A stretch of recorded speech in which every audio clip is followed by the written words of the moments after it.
We got word that the Taliban had come in. All of a sudden, we start taking fire. Gonzo, I'm handing him down mortars as he's launching mortars. One of our partner force guys had gotten shot. We run him back to the vehicle, throw him in, and then I run back out there with Gonzo. We were in about a 20-minute long firefight. We hear gunshots. They're attacking our base. I run to the clinic. I stepped off the clinic stairwell. The rounds came over and hit me in the arm, and I fell down. I scrambled. My right arm wasn't really working very well. And I remember I'm laying on the table, and I'm like, it feels like his finger is through my arm. I remember looking over, I see the surgeon's finger like going up through my arm, like looking at like different muscle groups. All of a sudden, RPG goes off right above my head, hits the blast shield. The gunner falls down into the Humvee. We slammed on the brakes, blacked out the lights on the vehicle, threw our nods on. Me and the driver both kicked our doors open, and we start fighting through the ambush. After the fire stopped, we rolled up on 2 bodies. I'm assessing a pulse on the first guy, and I don't feel anything. I grabbed him, and I went to roll him over, and I heard the squad leader, he screamed, "Stop, freeze," because the guy was laying on a grenade. I froze, and I was panicked.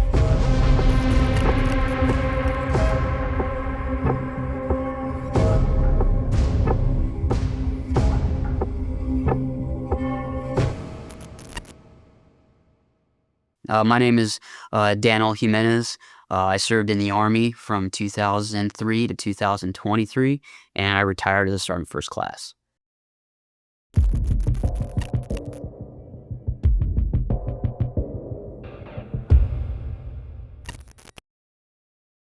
So I'm from Texas, mostly San Antonio area, but I did go to high school up in Lake Dallas and Corinth when I lived with my father.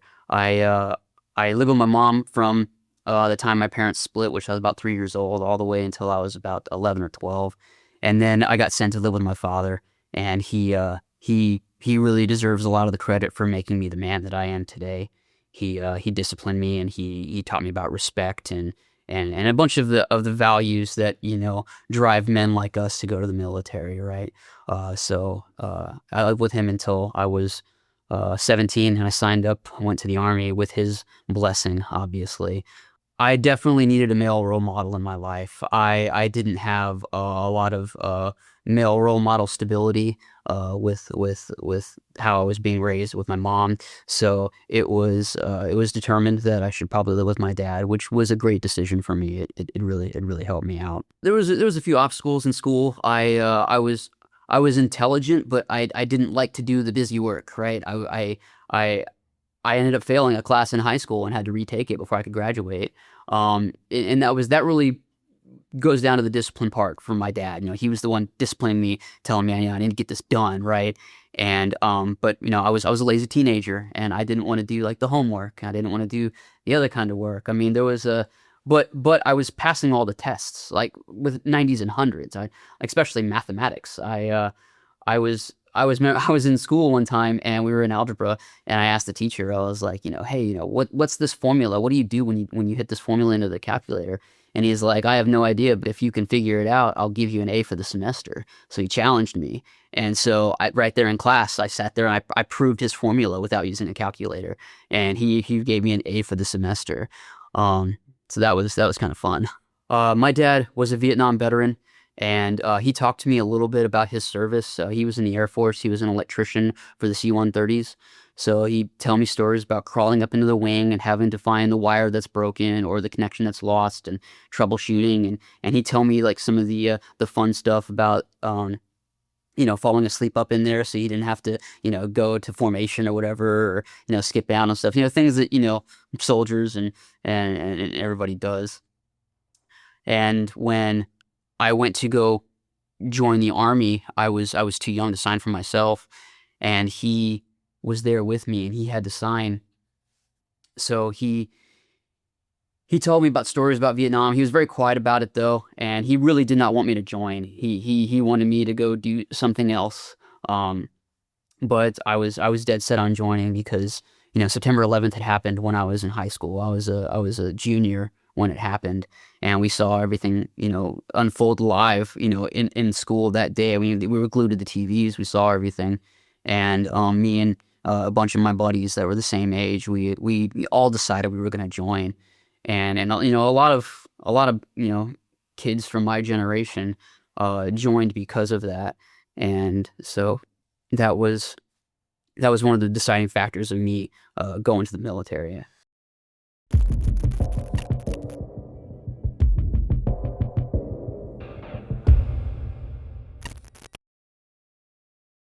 So I originally wanted to join the Marine Corps, actually. I wanted to be a Marine. And I was talking to the Marine recruiter and I made an appointment with him to go to MEPS.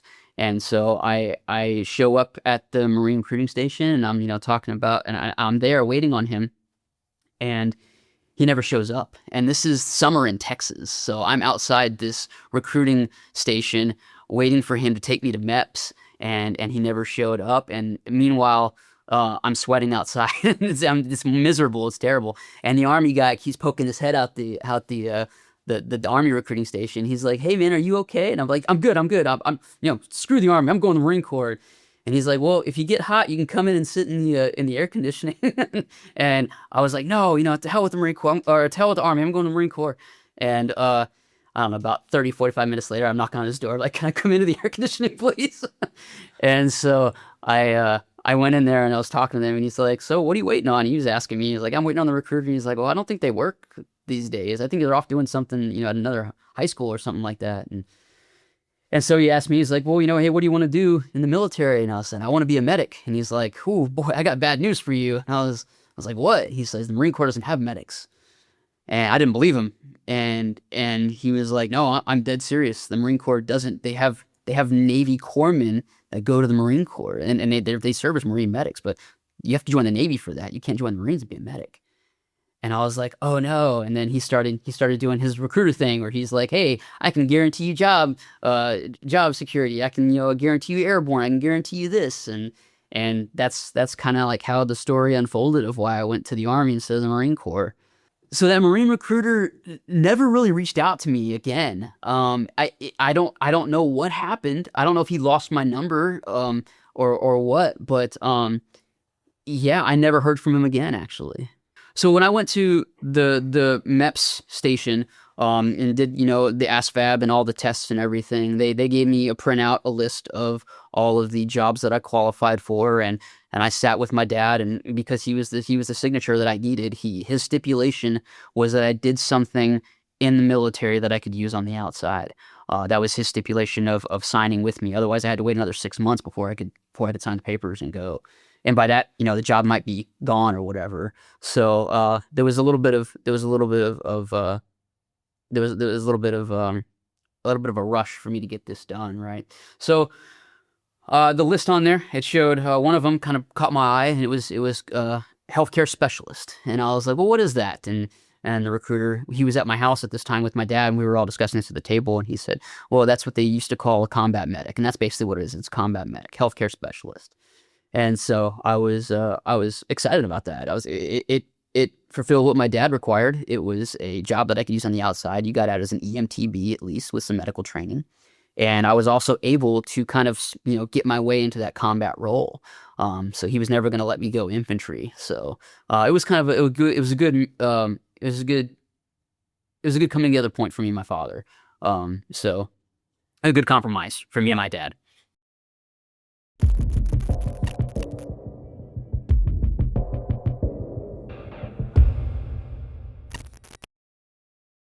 So I went to basic training at Fort Benning, Georgia, which is the home of the infantry there, right? And my entire platoon was full of just healthcare specialist medics and maybe a few other ancillary MOSs. But yeah, we were mostly all medics. I remember that because my drill sergeant got the roster of everybody. He's looking at everybody's names and our MOSs that we're going for, and he looks up and he's like, "I got a bunch of fucking medics in here," right? He's so irritated about that, right? Uh, so so yeah, our entire platoon was full of medics, and it was pretty cool because our platoon was actually really good at basic training. Like we did everything very well. Because in order to be a medic, you had to have a GT score of at least 110. So most of us were semi-intelligent people going through, and basic was basic, right? I mean, it was a bunch of stuff that I didn't know what I was doing, but they're there to teach you, and they're there to drill it into your head. We ran everywhere. We through the sand. Oh God, I remember being woken up at 4 in the morning because the fire guard was messed up or something. So the drill sergeant had the entire company downstairs running to this this wall called the wall, and it had the wall painted on it, and it was like, I don't know, a quarter of a mile away from the barracks, and he'd be like, run to the wall, and we'd have to go run to the wall, touch it, and then run back. And he ended up PTing us and smoking us until chow that morning. So from 4 a.m. to 7:30, we were out there just getting just hammered by the drill sergeant. But that was basic. It was interesting. Basic at Fort Benning, really, they were big on discipline, DNC, drill and ceremony, DNC. And when we got to Fort Sam Houston, my group of guys from Fort Benning, you could tell who went to basic where just by their discipline. I remember all the guys that went to Benning, we could stand at parade rest or attention in the company area for an hour or two and not move. That was our discipline. Whereas the guys who went to other places like what they call Relax in Jackson, or other places like that, they'd be just goofing off and not taking anything seriously. And so and they had everybody in between, right? From Fort Knox or Fort Leonard Wood, you had everybody in between, right? So it was interesting. I'm glad I went to Fort Benning. I'm proud that I graduated Fort Benning.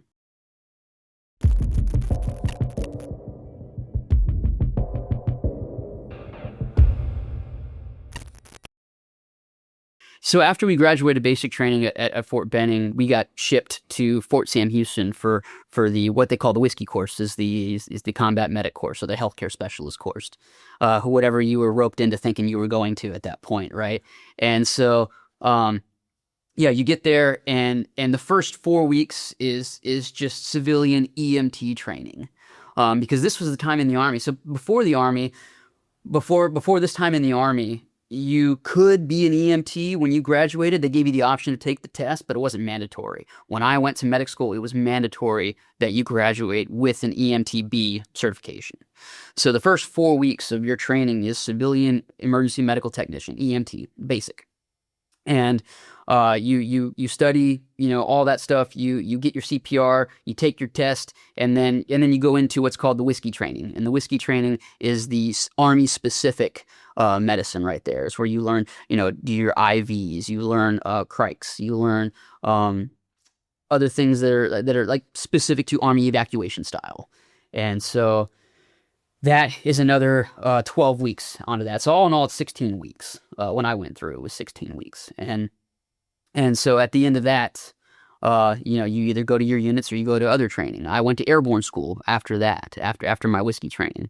So when I graduated AIT, I went to Airborne School, and the Airborne School is split up into 3 weeks. The first week is ground week. The second week is tower week, and the third week is jump week. During ground week, your first week at Airborne School, you are learning how to land in the parachute. So you're learning what's called a PLF, a parachute landing fall. So you run everywhere. That's mandatory. Everywhere you go to the chow hall, you go to wherever you are in the area, you run there. And that's what you have to do.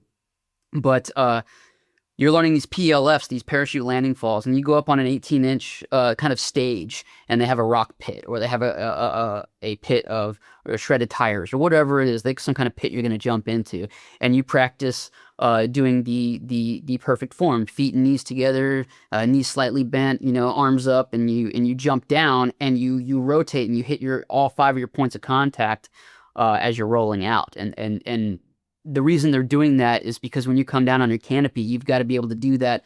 You have to be unconsciously competent in doing your PLFs. That way you don't end up straight legging a landing and breaking a femur or an ankle or something like that. So the first ground week is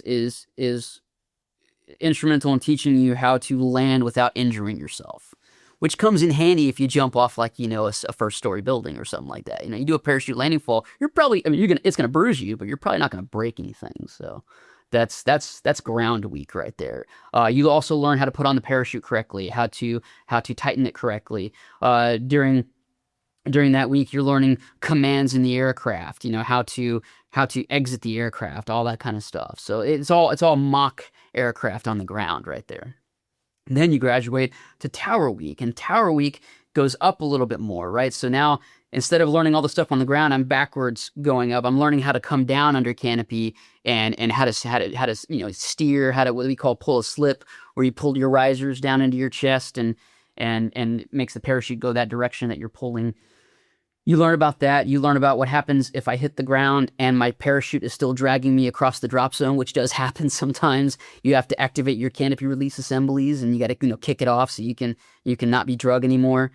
So they have this really cool apparatus. It's a parachute harness, but it's got this flat steel pan on the back of it, and you've got your riser assembly that go to two basically handles, and you got two guys that just drag you across the ground while you're in this harness, and you have to practice pulling your canopy release assemblies to pop them off while they're still dragging you. And that was kind of fun during airborne school. You get drug around by your friends, and then if you're really lucky, they'll take you up to those giant towers that are at Fort Benning that drop actual parachutes. They'll drop you under canopy from this tower, and then they're yelling instructions at you the whole time as you're coming down, and you have to like do the instructions, and you land in the field and everybody's watching it. It's kind of cool. So they're only like a certain, like maybe 10% of the class, and the winds have to be correct for you guys to do it. So not every class gets to do that. About 90% of your class, the first time they're under canopy is when they exit the aircraft, and for the first time and they're under canopy. So that was fun. And then we go into jump week, right? And then jump week is literally that. You put everything together you've learned in the past 2 weeks about aircraft command or commands in the aircraft, your parachute landing falls, your how do you steer, or how do you, what am I trying to say? How do you react under canopy, right? And when I say that, I mean like, hey, say me and you are heading straight for each other, right? Well, the rules of the air, we both turn right, right? Or, if we get tangled up, you try to find your way out the way you came in, right? Those rules that you learn on the ground before you get up in the air by yourself. So now we're at jump week, and you go down to the pack shed early in the morning, because they got 5 days. You got to get 5 jumps done in 5 days. And weather is always messing with you down there, so they really try to get as many jumps done as possible before graduation day. And so you get in your harness, you're strapping everything up, you're kind of nervous, right? Obviously, because you're about to jump out of an aircraft, and jump masters come by and they're doing their JMPI on you, and they're making sure everything's good to go, and then you sit in this harness for hours. And when I say hours, I mean hours, because they JMPI everybody and they have y'all sit down. You can't touch your equipment. You can't touch anything. And so you're sitting there forever, waiting to get on the berth, to get your chance to jump. And God help you if you have to go to the bathroom. Yeah, because then you got to take apart the stuff and they got to re-JMPI you. It's a nightmare. So empty your bladder, before you go in there and go to the pack shed. But so you're in the pack shed and you're there and you're with your stick and everything. And then, hey, stick 6, you're up to go. So, you guys all stand up and you start, walking out to the aircraft. They check your static line, make sure everything's good. You get loaded onto the C-130 or C-17 or whatever they have that day. And then you're in the aircraft. And when you're in the aircraft, you go sit down, you put your little seatbelt on. If you can get it on, you got so much gear on you right at that point. And then you feel it when they release the brakes and they have full props on that C-130 and you start taking off. Everybody's kind of sitting upright, and then all of a sudden when the thrust goes, everybody just starts moving like this, right? Everybody goes to the right or the left, depending, and you're all being smushed together, and then you take off, you get up to altitude, and everybody, the only place you can look is towards the rear of the aircraft where the doors are at, because there's nothing you can see anywhere else. So all these paratroopers, all these students are just staring back there, watching the jump master open the door and doing all of his jump master checks, and then he gives the commands for you guys to stand up and to hook up. So you guys are all doing that, and you're making sure your opening gate is facing towards the skin of the aircraft. And they come around, they check you, static lines and everything, make sure everything's routed correctly so it doesn't go around an arm or, God forbid, a neck, which would be catastrophic at that point. And the whole time you're up there and you're standing up there and you're holding your static line, you are nervous. At least I was. I was nervous. I was shaking. I've never done this before, right? Obviously, and but something happened when that green light went on. All of a sudden, I wasn't nervous anymore. We were moving. We were going. We were stomping. We were doing the airborne stomp to the door, right? And you hand off your static line. You make eye-to-eye contact with the safety. He takes it from you, and then you turn and you square up to the door, and you just jump, right? Just leap out, and You put your chin on your chest, you count to four. You're supposed to count to four because that's how long it takes for your parachute to open. It's a static line that pulls the parachute out as you're exiting the aircraft. You count to four, and then you should feel an opening shock. And then after that opening shock, you look up and you check canopy and gain canopy control, right, with your risers or toggles if you have toggles at that point. But I'll never forget my first jump. I exited the aircraft and I'm looking down. I didn't keep my eyes closed. I kept my eyes open. But my chin was on my chest. And I'm looking down at my boots, and I could just see my uniform just shaking like crazy in the wind. And I saw the drop zone beneath me. And actually, I got thrown over so much that I saw the aircraft beneath my boots, and because I was upside down at that point, right? So I see the aircraft flying over like between my boots, and I'm like, well, that's not right. And then the opening shock hits, and then I'm right side up, and I'm looking around, and then we're kind of floating down. And the first jump was super cool. I was adrenaline rush the whole time. It was great. Coming down under canopy, and I'm pulling my slip, and I hit pretty hard actually, but because we learned the PLFs and how to land, I hit really hard, bounced back up, and I was like, yeah, all right, I'm good to go. Let's do it again, right? You pack up your chute, you run off the drop zone, and then you go straight back to the pack shed and you rig up again for another jump, because they have to get five, or at least we did. They have to get five done in 1 week. And the first 2 days that we were there, weather was bad. We went down to the pack shed, we geared up, we got JMPI'd, and we sat there the whole day, didn't jump. Had to de-rig, and that was Monday and Tuesday that happened to us. So come Wednesday, we're 2 jumps down on Wednesday. So that Wednesday of jump school, we jumped 3 times that day, every single person in the class. So you jumped one morning, one afternoon, and then that night you did your night jump, which had to be night combat equipment. So you have to release your combat equipment that drops below you, all that kind of stuff. So I did 3 jumps in 1 day. And then we came back on a Thursday, jumped Thursday, and then weather was good for Friday. We jumped Friday, and then we graduated. Well, actually, we jumped twice on Thursday, and then we graduated Friday. So Wow. that was jump school. It was a lot of fun.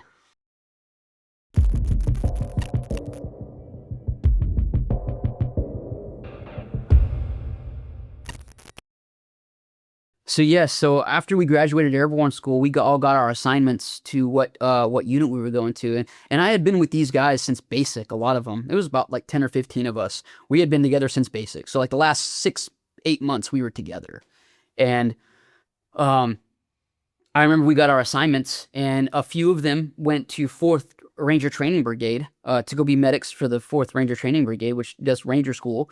And then a couple of guys got orders to go to Italy, Vicenza, Italy, to go to the 173rd Airborne. But the rest of us, we had orders to the 82nd Airborne because they were gearing up to go to Afghanistan and Iraq. It was 2004, so it was right in the middle of the wars. So we all went to the 82nd, and we got plucked into different units, but we kind of kept in touch still a little bit. Oh my God, going to the 82nd as a brand new boot. You want to talk about some good old fashioned hazing? Absolutely, that's what happened. I remember at the reception company, because everybody on Fort Bragg knows where the reception company is for the 82nd, right? And we're always in formation out there while we're doing our in processing to the post or whatever, and every few minutes, a car full of paratroopers would drive by, and they'd just yell out, "Fucking cherries!" Right? And we were all like, "Oh no, this is gonna be so bad for us when we get to the units." And but you go through all your stuff to get ready to sign into your units, and then every Thursday, they call their units like, "Hey, we got 3 guys here for you to come pick up," and then your unit sends a representative to come by, and they pick you up, and they treat you like dog shit, because that's what you are, right? You're a cherry. You've never gone anywhere. You haven't done anything. You haven't proven yourself. You're just an idiot that has airborne wings at that point, right? So they grabbed us. They took us to the company. We signed into the company. We got issued our stuff. And they got issued our barracks room. Went and put our stuff down. Went and met our platoon sergeant. Got smoked for God knows what. Who cares? Oh, you're breathing my air. Get in the push-up position, right? That kind of stuff. And the first day was pretty bad with the hazing, but it didn't end there. After COB was closed, close of business. After the commander went home and everything, us privates were up in our barracks trying to be good, and the NCOs come down and they're like, "Hey, you're taking us to the strip club," and we were like, "What?" So we were automatically designated drivers, right? Because we were all under 21 anyway, and we were all privates, so they were like, "Come here," and they take us and downstairs to the car, and the NCOs would get in, and I'm like, 18 years old, and I'm behind the wheel, and I'm like, oh my God, I'm taking these guys to the strip club, and that's what I did. I took them to the strip club. They got loaded, they got drunk, and I'm driving them home. And I remember I was so nervous driving my NCO home that I was kind of like hitting the line a little bit. I wasn't driving very well, and he leans over, he smacks me, and he's like, keep us in the lane. And I responded back. I was like, we are in the lane. You're just seeing double right now. and it took him a minute. He kind of said, he's like, maybe I am seeing double, because he was drunk. He was drunk as fuck.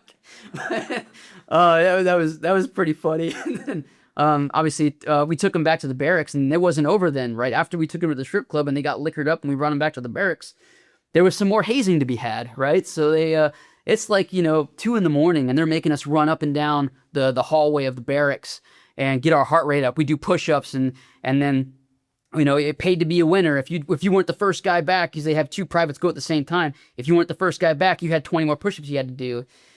And so you tried to beat your buddy over there, right? And then at the end, we're all tired and we're all, got our heart rates up.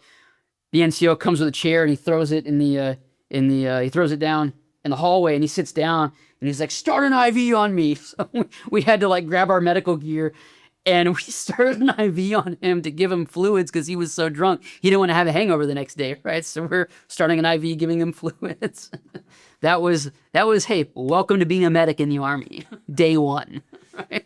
All of our NCOs that were there, that were welcoming us to the unit, right, in their own ways, in their own twisted ways, they were all combat veterans. They had just came back from the invasion of Iraq, and they were in their minds, they were trying to get us ready for what we were about to experience going over there. So they did a lot of that hazing stuff to us, that discipline, that hey, it doesn't matter, life's gonna suck, you better just get used to it, buddy, right? That kind of stuff. So yeah, they were all combat vets.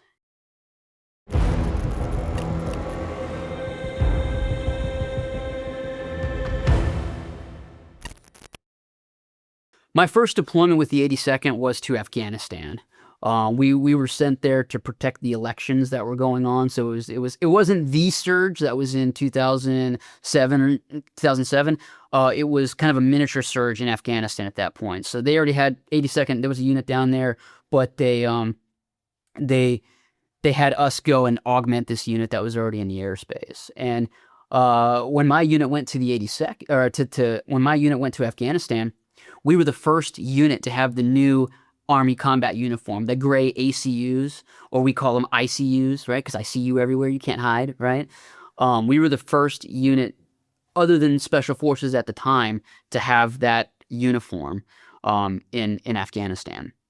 And we went there, and we had several ambushes. My platoon specifically, Bravo Company 2nd Platoon, we got ambushed almost daily, if not every other day. It was a lot to deal with as an 18-year-old, going from, a nice home, 8 months of going through training, right, and then ending up in Afghanistan as a medic for a platoon of infantry, right. I was very lucky. We were very lucky as a platoon, because our platoon leader wasn't, and I'm not saying this to be derogatory, he wasn't, a new graduate from any kind of college, or from, any kind of, OCS program. He was a Green Beret that was a staff sergeant before he went to OCS and became an officer. And he couldn't go back to SOF as a lieutenant, so he had to do some time in the 82nd. So he came, and he was our team leader, or he was our platoon leader. And he had already had 3 or 4 deployments to Afghanistan. he knew his stuff. He knew what he was doing, and there was actually 3 or 4 of them in our battalion that had gone through OCS together and became officers, and then they were platoon leaders, and they were all special forces guys, and they were in charge of an 82nd Infantry platoon, which is, looking back now, that's probably one of the most dangerous things you can do, is give a SF second lieutenant a bunch of 82nd dudes that are ready to go out there and fight. Right, that was super dangerous actually, and but my lieutenant, he changed the TTPs back then, or the way you reacted to contact back then was that if you got ambushed and you were in Humvees, you blew through the ambush, you regrouped 50 meters down the road, you came back to the ambush. But the enemy knew that, because we had been there for at least a couple years, 3 or 4 years at this point, right? So what they would do is they would hit you with RPG, small arms fire, and then they knew you guys were going to drive away, and then they'd just be like, okay, cool, we can pick up our stuff, we can get out of here. They're not going to come back for another like 5 or 10 minutes, and then they get out of town, right? And they would just harassing fire. Sometimes they'd score a hit on somebody, they'd injure somebody, but it was mostly harassing fire just to destroy our equipment and disrupt us. But my lieutenant, he was like, no. Our TTPs now, we are in up armored Humvees. My TTPs now are, as soon as we get ambushed, we slam on the brakes, we stop, and we fight through the ambush. That's what we're gonna do. And they weren't prepared for that. The Taliban was not prepared for that.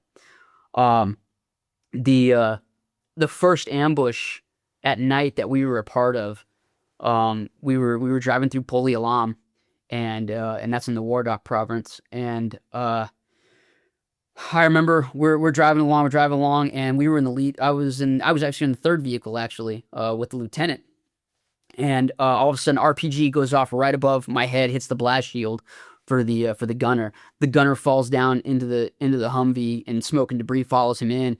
And I scream, "Are you okay?" And he's like, "Yeah, I'm okay. I lost my weapon though." And his saw got blown off it was in a pinnacle, right? It was attached, and it got blown off the top of the Humvee. So the lieutenant handed him his rifle, and he went up and he started fighting, but we slammed on the brakes, and we blacked out the lights on the vehicle, turned all the vehicle lights off. We went nods up, we threw our nods on.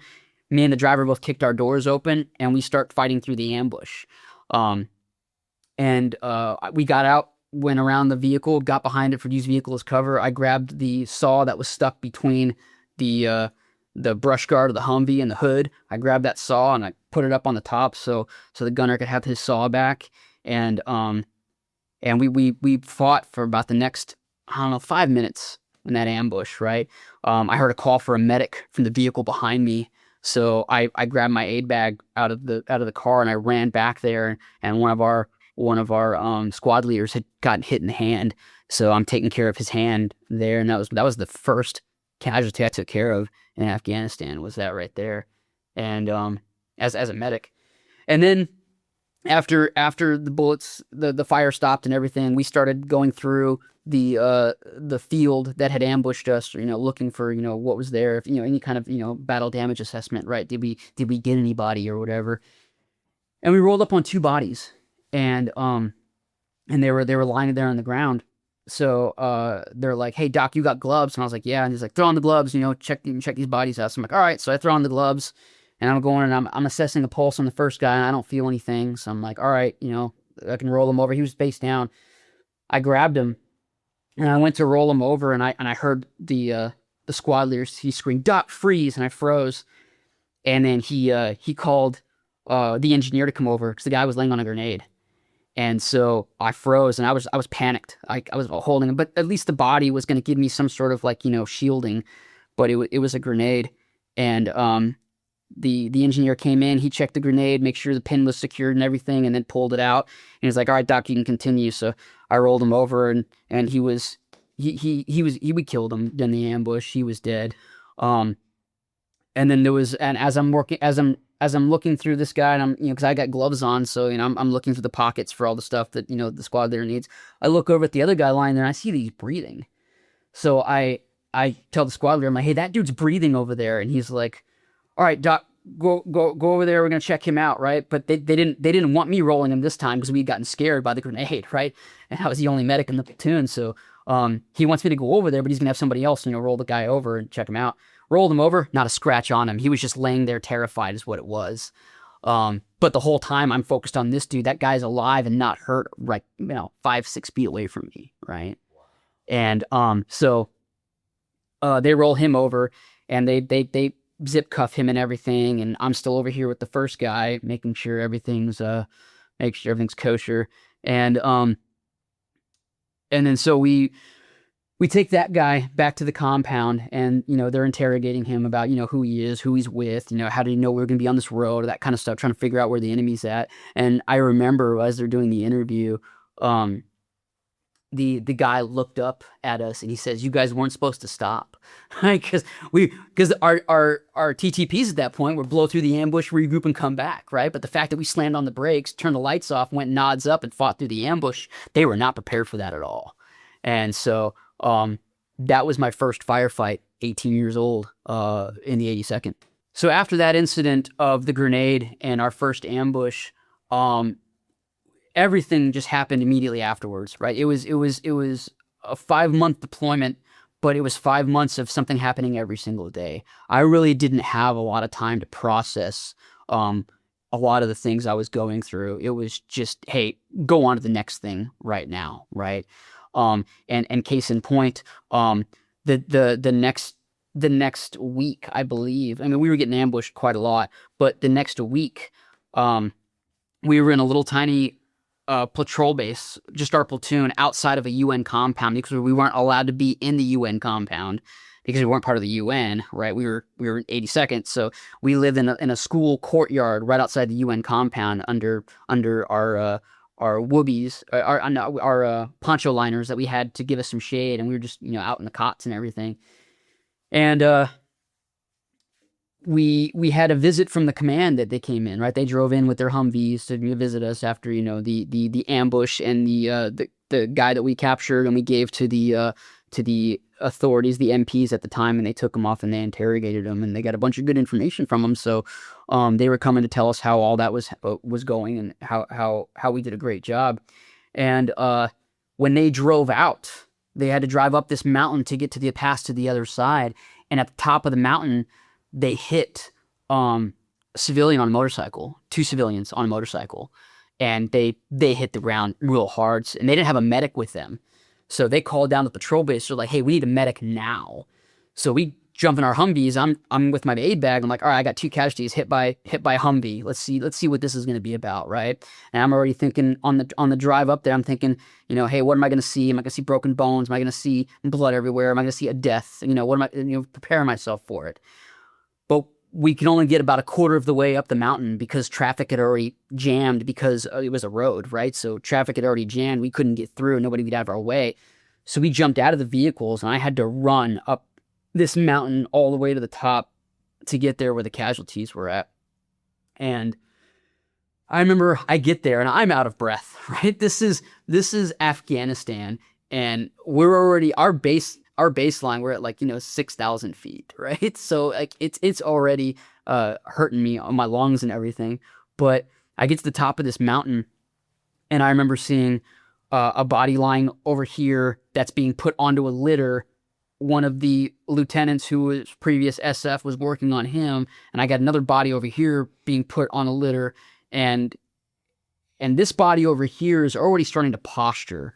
And what posturing means is that he's already flexing his arms, coming in like that, and that is indicative of a head injury, because they weren't wearing helmets, obviously, right? So I look at that one, and it's textbook example decorticate, which is what we call posturing. And so I check the eyes real quick, and he has one pupil that's this big and one pupil that's this big, right? So he's got blown pupils. That's another positive finding right there. His respirations are agonal. So I can already tell that that's going to require a lot of resources for me to handle, and I don't have the resources to handle that, right? That dude, if he gotten hit with a Humvee and landed on a surgeon's table, he probably wouldn't have survived still, right? And so I start going to the other guy who I think I have a better chance of saving, right? So I go to this other dude. They've already started an IV on him, and because that's all the infantry guys know how to do, right? It's the one thing we teach them that they will jump onto immediately. I can start an IV for you, Doc. Well, thanks. He doesn't need fluids, but I'm glad your mind is in the game, right? So they've got an IV started, and they're like, Doc, what do you want us to do? And at 18 years old, I had to run that trauma from having just an EMTB and barely any experience. I had to run that trauma, and I did, and we were able to get him on the bird and get him out. I don't know if he survived. I don't know any other prognosis of his injuries or anything like that. I just know that he was alive when I got him on the aircraft. The other dude didn't survive. He didn't survive to the bottom of the mountain. He was pretty far off. But again, I was young. That was my first deployment. I've already taken care of a few critical casualties, lost a couple already, and I went from being a kid, right? 17, I was a kid, right? I went from being a kid to being an adult real quick on that deployment, going through a lot of those life-altering situations.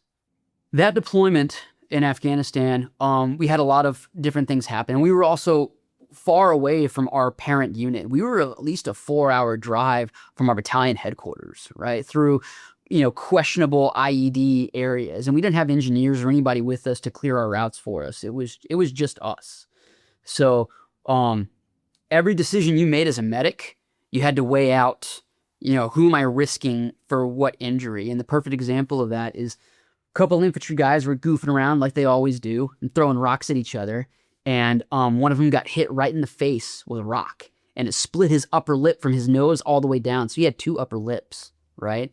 And so, they were like, Doc, get over here. And I'm over there. I'm looking at it. And I'm like, oh my God, that needs sutures. Like that, we got to fix that, right? And so I start thinking, I'm like, well, I can call a medevac for him, but I'm risking 2 birds, 2 aircraft, potentially 8 people. If it's a Black Hawk and an Apache, that would be 6 people. But if it's a Black Hawk and a Black Hawk, I'm risking minimum 8 people's lives for sutures, and that doesn't really compute well with me, right? Or I can risk the platoon by driving him 4 hours to get sutures done. That was my second option. Or option number 3, I take care of it myself.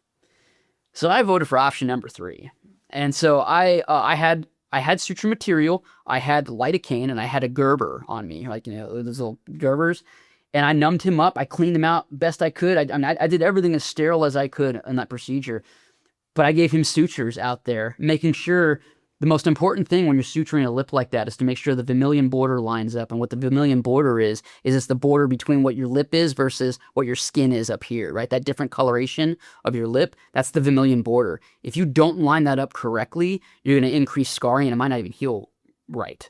So you have to line that up perfectly. And that was the first suture I threw, was lining up that vermilion border.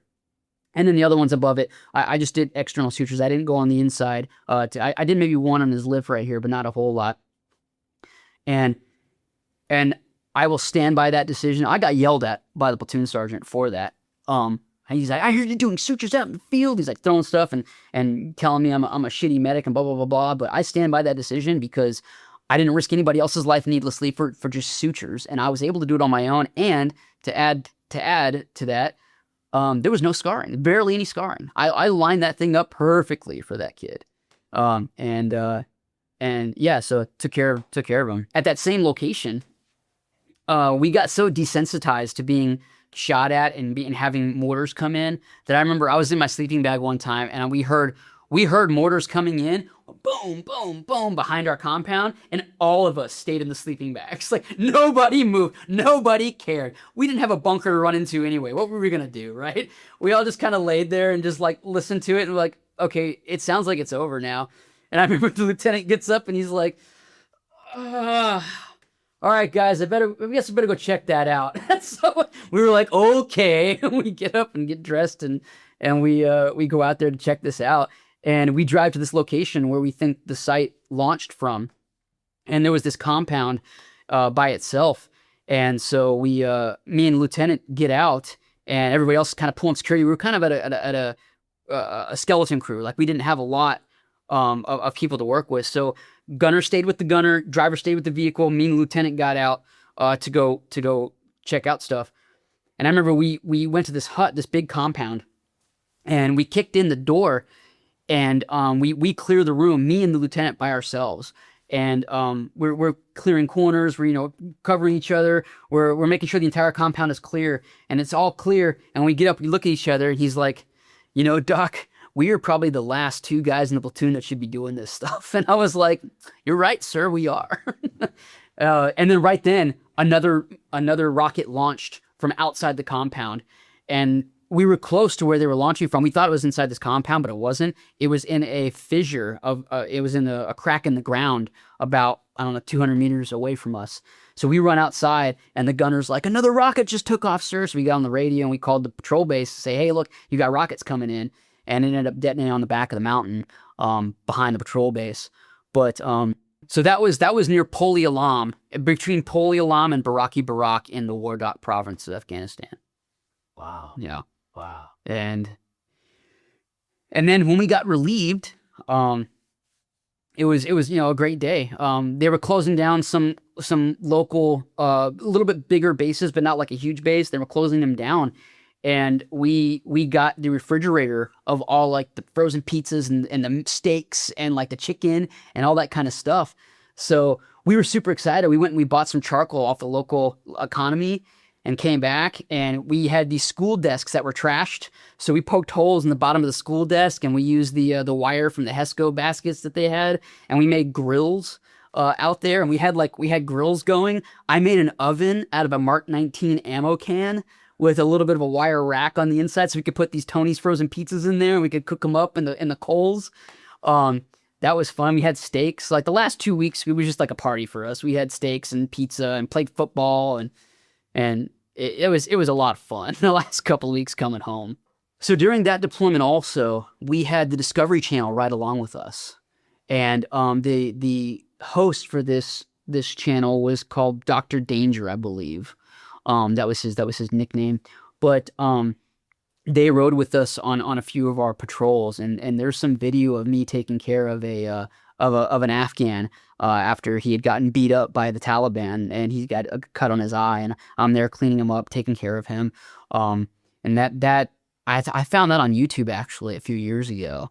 It's broken up into 3 sections, but I'm in like 2 of the sections. There's the first section, I'm like, you catch a snippet of me putting my aid bag on and like going out to the truck. And then the third section, I believe, is where you'll see me taking care of that Afghan that got injured. That was pretty fun. Did they make a documentary or something? They did, yeah. It was called Task Force Devil, the War in Afghanistan. Special Operations, the War of Afghanistan, something like that. Task Force Devil. That was a great deployment. On that deployment, so we didn't have any kind of amenities at all. We had a well with well water. That was it. That we weren't going to drink, right? But we had no showers. We had no latrines, nothing. We had to dig a hole in the back of the compound for us to go to the bathroom in, right? But the guys wanted a shower so bad. And one of the squad leaders was like, Doc, you got to build us a shower, man. And I'm like, okay, like, what am I going to do? Build you a shower? And so I grabbed these school desks, some of the ones that we used for grills. I grabbed these school desks from a pile of just metal, and I'm ripping off the top portion where you have the desk on, the wooden portion. I'm ripping that off, and I have this kind of a C-shaped metal frame. And I'm like, okay, I can do something with this. So I get 3 of those, and I stack them on top of each other, and I duct tape them together at the seam. So it's like a little telephone booth, right? That's what I've made. And I wrap it with a poncho, right? So you can have a little bit of privacy. And then there was a rack on the top that you could put a water jug. So you could open it up and you could just have water drip on you. And that was our shower that I made for everybody. I remember one of the guys, he put the sign on it. He called it the fucking shower, right? But the water was so cold when it came out of the ground, like you were taking a cold shower, and I was the first one to use the shower, right?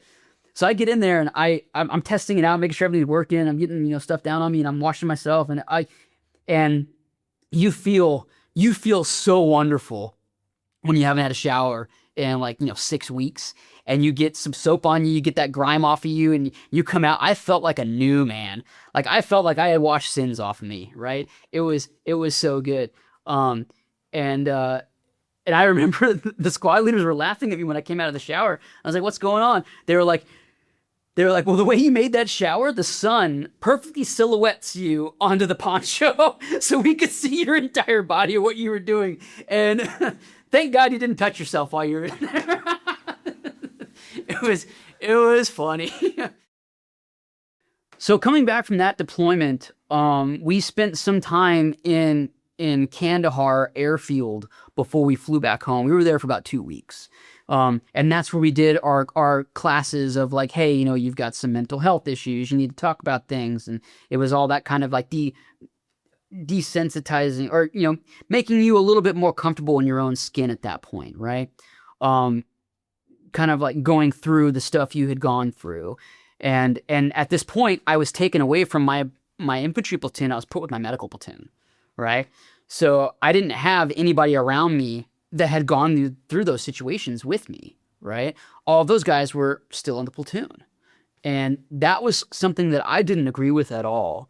There was no reason to pull me away from the guys who I'd gone through all this experiences with to put me with medical people, just to go back home with the medical people. Like that didn't make sense to me at all. In order for us to properly sort through those memories and those experiences, I shouldn't be with guys that I was with when those things happened.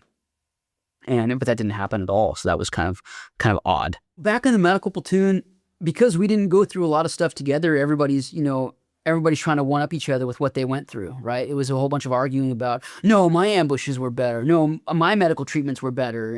And that's when I got yelled at for doing the sutures, right? And like all that stuff that boiled up throughout the deployment because we weren't with each other came to a head when we all came together. And it was kind of demoralizing actually at that point.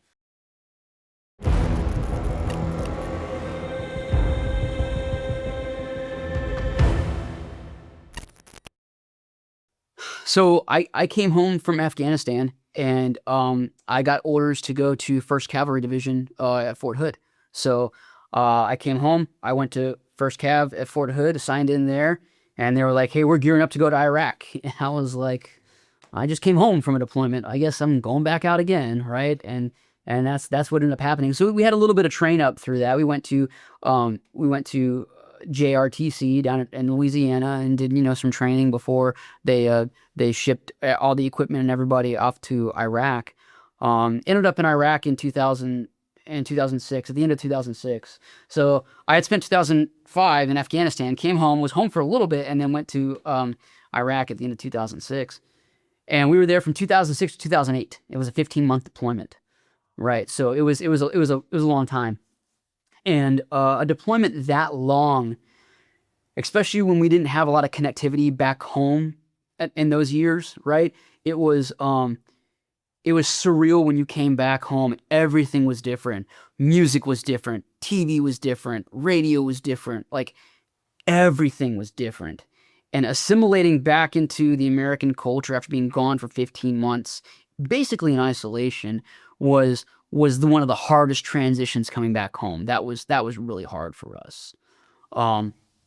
But going over there, that deployment, I was in a completely different kind of unit. I was no longer in an infantry battalion anymore. I was in a brigade support battalion, a BSB, and I was in the evacuation platoon for the BSB.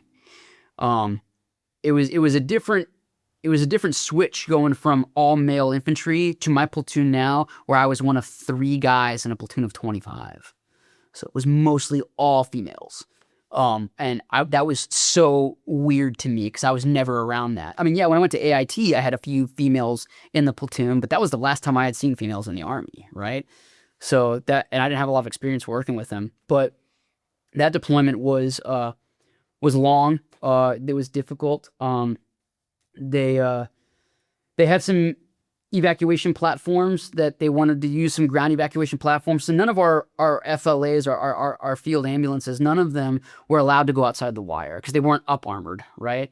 So what we did was we we retrofitted a Humvee that was up armored with litter chains from a 113, which is an up armored ambulance, a tank ambulance basically. We hung the litter chains from the Humvee, and then you would put a spine board in there with the casualties, and you could close both doors. The problem with this was that the casualty had to be stable because there was no way you could treat in or out with this casualty. So when we get there, I start looking at these vehicles. I'm like, I can modify these. We can treat casualties en route. We need to be able to treat casualties en route. So I took the passenger seat where the battery box is at, and I unbolted it from the lid. I turned it around 180 and bolted it back down so that the passenger seat sat rearward facing. And then we had some trauma rolls and trauma bags, and I started putting stuff in there.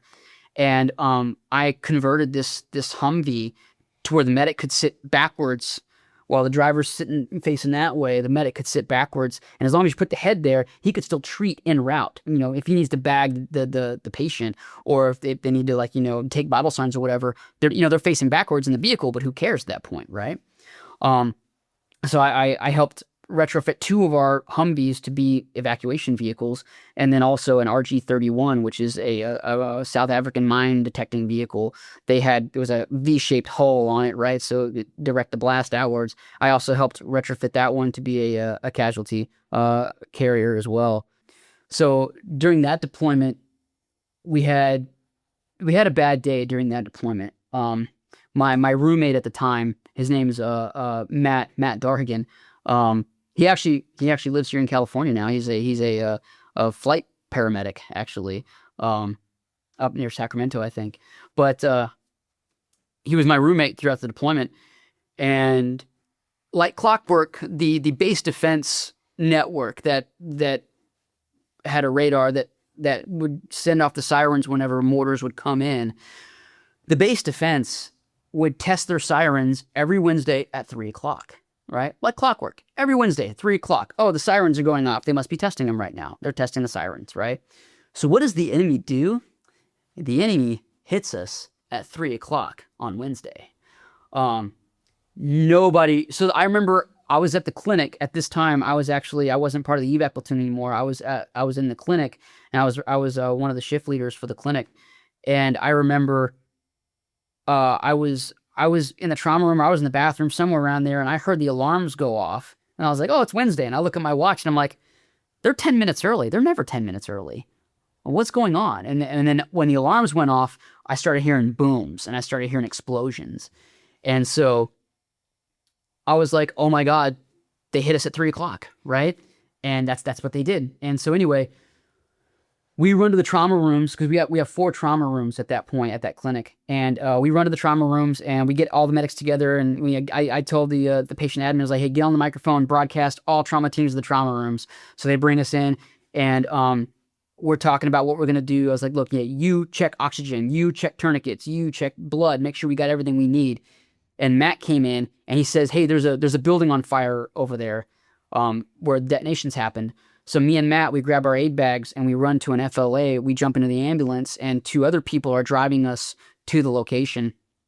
And we get there, we jump out, we start running to where the fire's at, and the fire's completely engulfed one of the housing units. We call it CHU, containerized housing unit. It's up in flames. Like, there's no way we're getting close to this thing.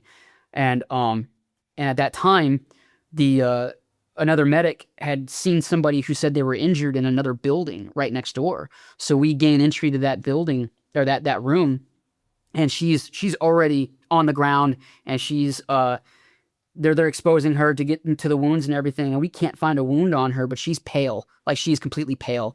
We're doing CPR. We're trying to figure out what's going on. We did bilateral needle decompressions.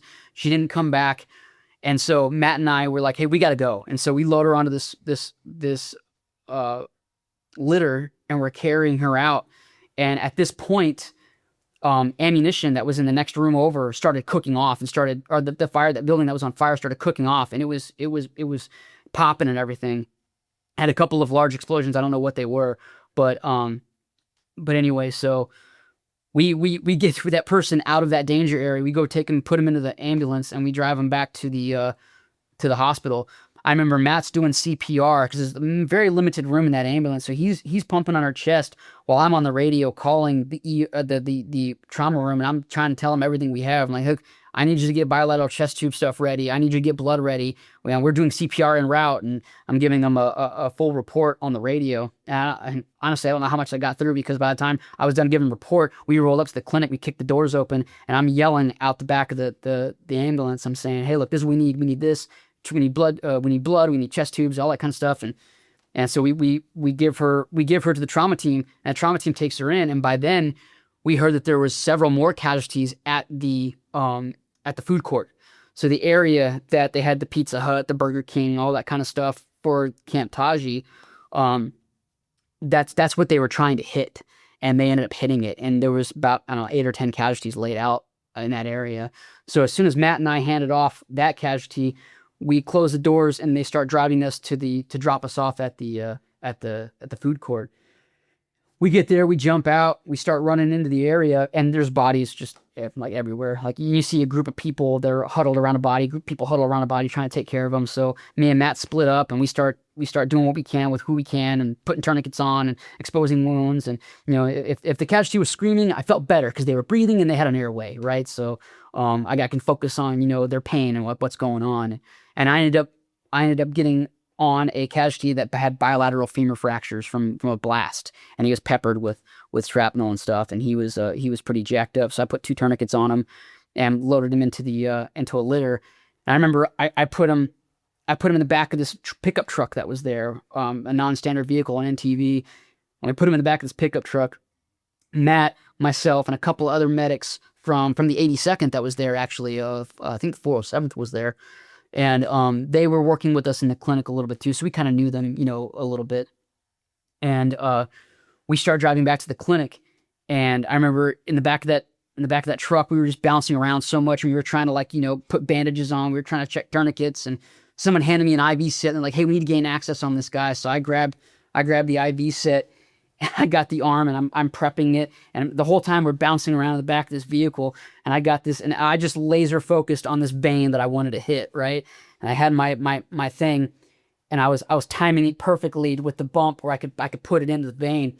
And right before I stuck it, my friend Matt, he goes, "No guts, no glory," and I stuck it and I hit it, and I nailed that IV. It was perfect. One of the 82nd dudes, he was like, "There's no way you got that IV." And I was like, "Yes, I did." And I flushed it, I drew it, and everything was perfect. I secured it down. We get to the clinic, and there was no more. We get to the clinic, we hand that one off to get into the trauma room. And then Matt and I were like, we got to go back after him. We got to make sure there's no more casualties. So we went back out there a third time and did a last casualty sweep, and there was nobody left out there. So then we and him ran back to the clinic, and we got down on the casualties that were at the clinic. And we were already at a mass cal situation at that point. All of our trauma rooms had trauma casualties in it. The people who were less wounded were outside being worked on. So I ended up going inside. Me and Matt were on the same table for a few minutes with the bilateral femur fracture guy, and we're both pulling traction. We're trying to put traction splints on to get everything ready for him for evacuation. And then Matt had to go to another casualty. I ended up with another PA, and it was just me and her because we had no more medical providers left. Right, we were all tapped out. I'm rolling the casualty. I'm checking spine. I'm doing all this kind of tests, and she's looking at it. And she's blessing off on the work that I'm doing. We come up with a treatment plan together. We take care of it. We're good. And we move on. Unfortunately for us on that specific attack, the mortars also hit 11 out of our 12 medevac birds. And when I say hit, there was varying degrees of damage from broken windshields to peppering of the tail, but they were all grounded. There was only one medical helicopter that wasn't grounded, and it was at the fuel point getting fuel at that time when the mortars came down. So we had to call in medical helicopters from other units in Iraq to come fly to us, which means we were sitting on those casualties for a little bit longer than we intended to, right? And so we continued to work on these people for a long time. Matt and I, we were covered in blood from our shoulders down to our knees. Different kinds of, we were in uniform, right? Just covered in blood. And I remember at the end of that day, we were just so gassed on adrenaline and we hadn't eaten like all day, and we decided we were gonna get a pizza on the way home to our room, right, to share, and we we walked, we got the pizza, we walked back to our room, and we sat there, kind of in silence, just processing everything and eating our pizza. And I remember Matt looks at me and he's like, dude, I'll work with you any day. And I was like, likewise, buddy. Like we worked very well together, me and him as medics. Um, and the fact that we ran out of the clinic with our aid bags on before all clear had been given, and because mortars were still coming down, me and him both got put in for Army accommodation medals for that, for running out there and doing all that stuff and continuing to go out there every time. So that same deployment, we had several different attacks on our base, right? There was a time where they were putting RPG fuel rods on mortar heads, so they could put it into an RPG and they could just fire it without having to fire a mortar tube. We'll have to set up a mortar tube, and they would just lob those over the compound and into our area. And those were pretty sporadic. Our compound was really big. It was Camp Taji, Iraq, and it was huge. So their odds of hitting somebody weren't very very good. But what they did one day was they had a VBID, a vehicle-borne IED, and they had it filled with chlorine, and they hit the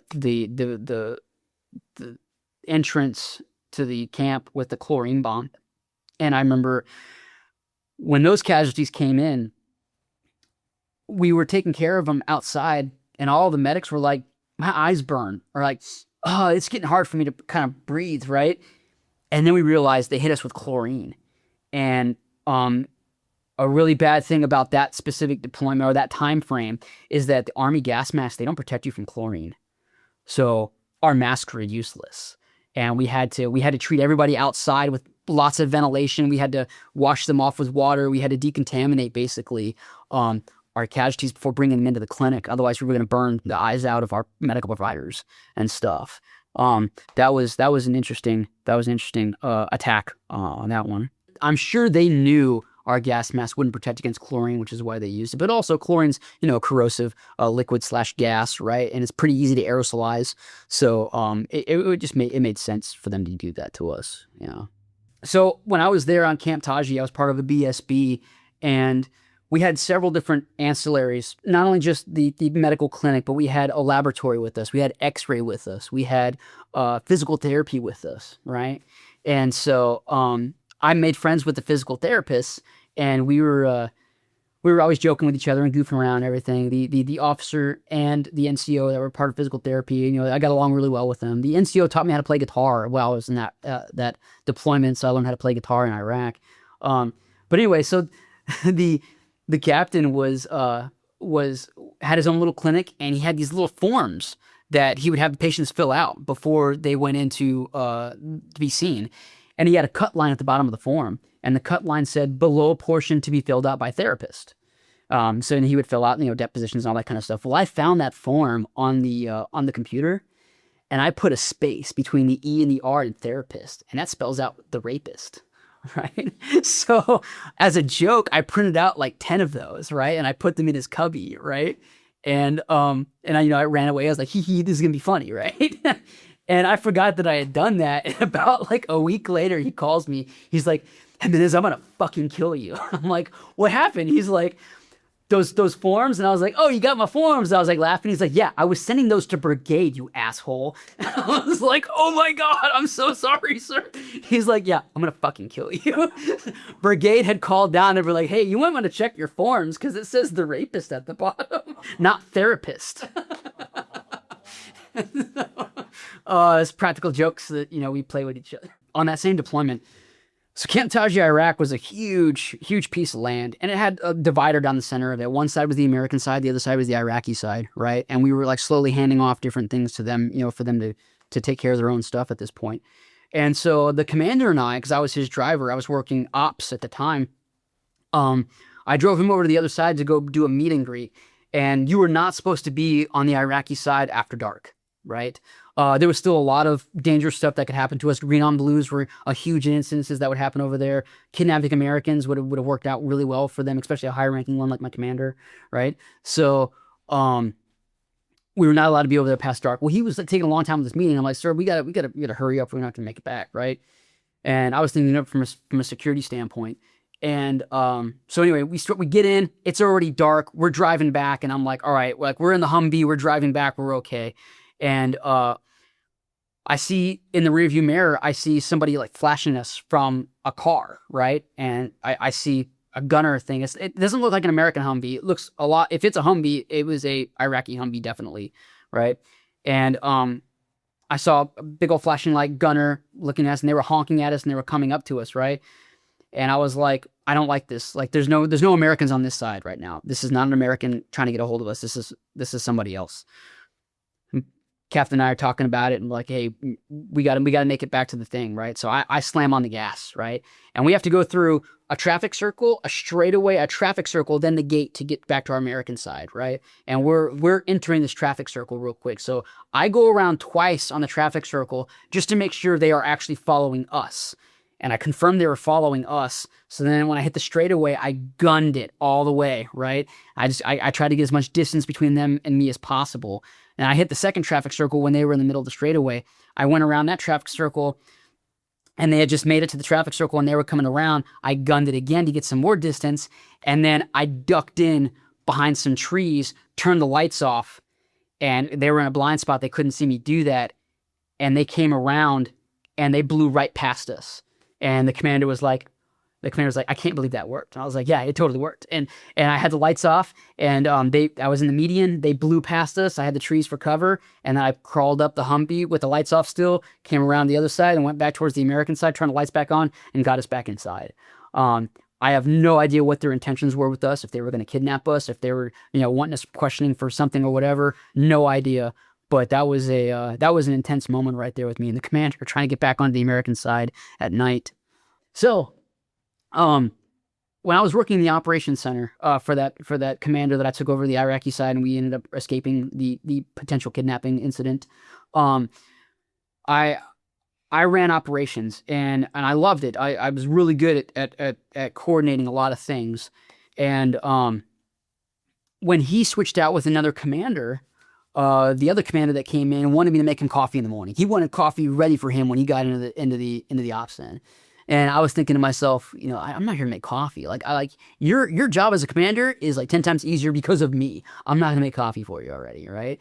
But anyway, he was adamant that I had to make him coffee in the morning, and he had this special coffee sent to him from the States, right? That he was gonna have made. I had never made coffee before in my life, right? So he was like, it's easy. He was treating me like I was an idiot. He's like, it's easy. You just put the filter in there, you put the water in, you put the coffee in, you hit start. It's not hard. And I'm like, okay. So the next morning, I put the filter in, I fill it with water, and I took his coffee, his ground coffee, and I dumped the whole bag into the filter.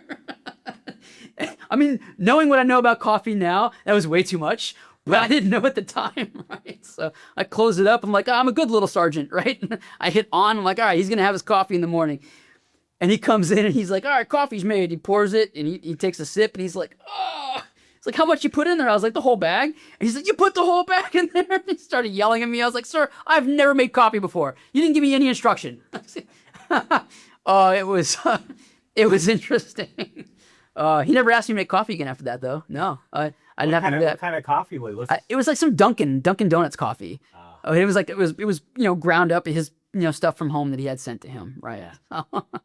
So I came back from Iraq in 2008 from the Camp Taji deployment, and I went immediately from there. I PCS'd again back to Fort Bragg, and I got orders to go to the Womack Army Medical Center. So I was going to a hospital. So in my career, I started off as a line medic, and then I ended up in a BSB, which is about one step back from the line. And then I ended up in a hospital, which is one step back from there. When you're looking at the linear path that casualty takes from point of injury all the way to final care, right? So I'm trucking right along through all the different stages, and I'm learning, what it's like to be at those different stages.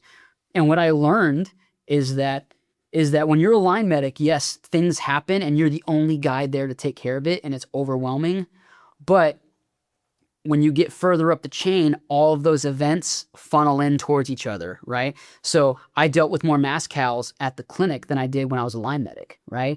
And I dealt with even more mass cals at the hospital than I did as a clinic, right? Because they all funnel in, right? You're taking care of the sick right there because they've gone up the whole chain. So I get to Fort Bragg, I sign in, and they say, hey, you're going to the hospital. And I'm like, okay, I'm going to a hospital, right? Maybe it's a welcome break for me, right? Because I've been on, constant deployment since I joined at this point, right? Constant training, constant deployments. So I get there and they're like, all right, you're going to go to the emergency room. I was like, that sounds great. Cool. And I have ADD anyway. And, emergency room sounds great for me. Sounds like a great fit. So I go down to the emergency room and I sign in, and I learned more in the emergency room than I did anywhere else in my career. The sick patients that we took care of, the trauma patients we took care of, the doctors, the nurses, the PAs, all loved to teach, right? It was the greatest time I had being a medic was at the emergency room working there. One of the patients that will always stay in my mind, no matter what, is a 3-year-old that I took care of on Christmas Eve. And I've told this story to some of my paramedic students when I was a paramedic instructor, because if you're a medical provider, you probably need to hear this story. But a closest facility call is when a paramedic is basically saying, I need help. Like, this casualty is above what I have to treat this person, and I'm going to the closest facility. That's what a closest facility call is. And for the most part at Fort Bragg, people who are outside of Fort Bragg, unless they're military, they don't get brought to the Fort Bragg ER, right? They get taken to Cape Fear Valley or First Health or whatever. They don't get taken on base. Civilians definitely don't get taken on base, with the exception of this one, because it was a closest facility call. We were the closest facility. So this paramedic is like, I need help now. And what ended up happening is that a grandpa was watching his 3-year-old, and it was Christmas Eve of 2008. And the 3-year-old ended up wandering out back and fell into a pond and was submerged. So a cold water drowning is more survivable than a warm water drowning, right? Because when the body's cold, cellular respiration slows down and you don't have as much cell death as you would when the water's warm. So a cold water drowning is supposed to be more survivable than a warm one. And the paramedic got there. The paramedic intubated, which means they put a tube in the kid's trachea to breathe for the kid. And they had him on oxygen and they were bagging, but they were not getting the oxygen saturation levels they needed. The saturation levels were around 70%, and you're supposed to be no less than 94. You're supposed to be above 94. And so the medic couldn't figure out what was going on, like what the hell was going on. And so they called closest facility, and they are hauling to us. And we are getting ready. We're in the trauma room. We're ready to go. They bring the kid into the trauma room, and the nurse, Joe, he was one of the best nurses I've ever worked in my entire career. He taught me so much about emergency medicine. But he looked at me and he says, DJ, that airway is yours. You protect it. I'm like, yes, sir. Got it. And so I start checking out the airway to make sure everything's good with it. And I look at it. And normally on an ET tube, especially for adults, normally there's a balloon at the top of the ET tube so that when you insert it into the trachea and you inflate it, you isolate the trachea from the esophagus. So any food that comes up doesn't aspirate into the patient's lungs. And so I went to go check that balloon to check the rigidity of the balloon that was going to be inside the patient. And there was no balloon. There was nothing on there. And I'm looking at it, and I had never seen an ET tube like this before. I'm like, what's going on? I said, hey, sir, Joe, there's no balloon on this ET tube. And it turns out it was an uncuffed ET tube. So anything that's under the size of 5.5, it comes in cuffed and uncuffed ET tubes, which means there's a little balloon on it or there's not a balloon on it. And normally for children, you put in an uncuffed ET tube because you don't want to damage their trachea, because they have little tiny tracheas. But specifically for a drowning victim, you have to have a balloon in there for positive pressure ventilations to kick out water from the alveoli sacs in the lungs. So that's the reason why the medic was not getting the saturation levels they needed, because there was no balloon at the end of that to kick out the water and allow for the patient to breathe. So when Joe sees that, he's like, get that out of there. So he rips it out real quick. I grab a BVM, which is a bad valve mask, and I start breathing for the kid. And immediately saturation levels start coming up. Because with a bag valve mask, I can get positive pressure ventilations. Yes, it's not an isolated airway, but I'm getting positive pressure in there. And so we started getting the sats up, and the nurse, Joe, he said, hey, DJ, I need you to go find a cuffed ET tube. And I was like, okay, because we didn't have him at the ER, and the ambulance didn't have him either. So I had to run up to surgery and bang on all the doors that night to find a cuffed ET tube. And I grabbed like an assortment of sizes, and I ran downstairs, and we figured out what size we needed, and we put it in the kid, and we started breathing for him, and we got the saturation levels up. And at that point, the kid had been down for so long that his brain was not functioning very well, but he was still alive, and we were still treating him, right? And I remember when Joe told me, hey, that airway is yours, I took that to heart, and that airway was mine. And the entire time that kid was in the trauma room, I never left his side. I stayed with him with the airway. When they brought X-ray in and they were doing the X-rays, said, hey, you need to leave. And I was like, nope, take the X-rays. I'm going to stand right here. And I protected that airway the entire time until we put that kid on a helicopter to fly to UNC to go to the pediatric trauma unit up there. And I told that story to my students because I want them to understand that just because you can do an advanced procedure, as in an ET tube or a crike or a chest tube or whatever kind of advanced medical procedure you're capable of doing, just because you can do it doesn't mean it's the right thing for the patient. Because that paramedic intubated with an uncuffed ET tube with a drowning victim, and there was no positive pressure ventilations. If they had pulled the tube out and they had just done BBM, that kid would have gotten oxygen sooner. And that's what I try to tell my students. I was like, look, BLS saves lives. Basic life support saves lives. Yes, advanced life support is great, and you can do more things with advanced life support, but BLS is, you can't forget BLS. You can't do it. And throughout my tenure as an instructor at Fort Sam, I would always tell the students, I'd say, hey, look, you gotta do what's best for the patient. Don't tunnel vision on something. Do what's best for the patient. Unfortunately, that kid did pass away about 2 weeks later. He passed away from an infection in the lungs due to being in the dirty koi pond. And I don't know if his brain function would have been enough for him to have a good quality of life, but as an honor to his sacrifice, I told myself that I would always tell any paramedic or any medical professional about that, so that we don't repeat that in the future ever again. Wow. Yeah. Whenever you work on somebody, whether you're in an ambulance or you're in an ER or wherever you're at, you're dedicated to helping that person, right? And once you've handed off care to somebody else, you've got to compartmentalize and be like, look, I did everything I could at this time to give them the best chance of survival. It's out of my hands now. And you have to look at it that way. If you dwell on what happens after you gave up care, or what happened before you received care, if you try to go outside that realm, you're gonna go down a dark hole that you don't want to go down, right? So always keep it to, what did I do? What could I have done better? And how can I give this person a better chance of survival?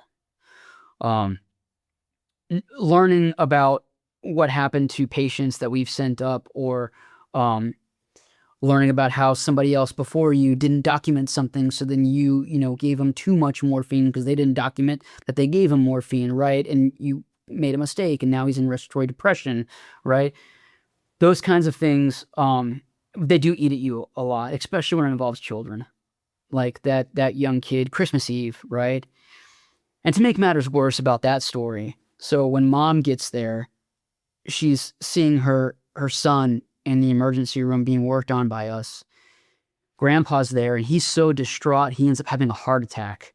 So he ends up in bed 3.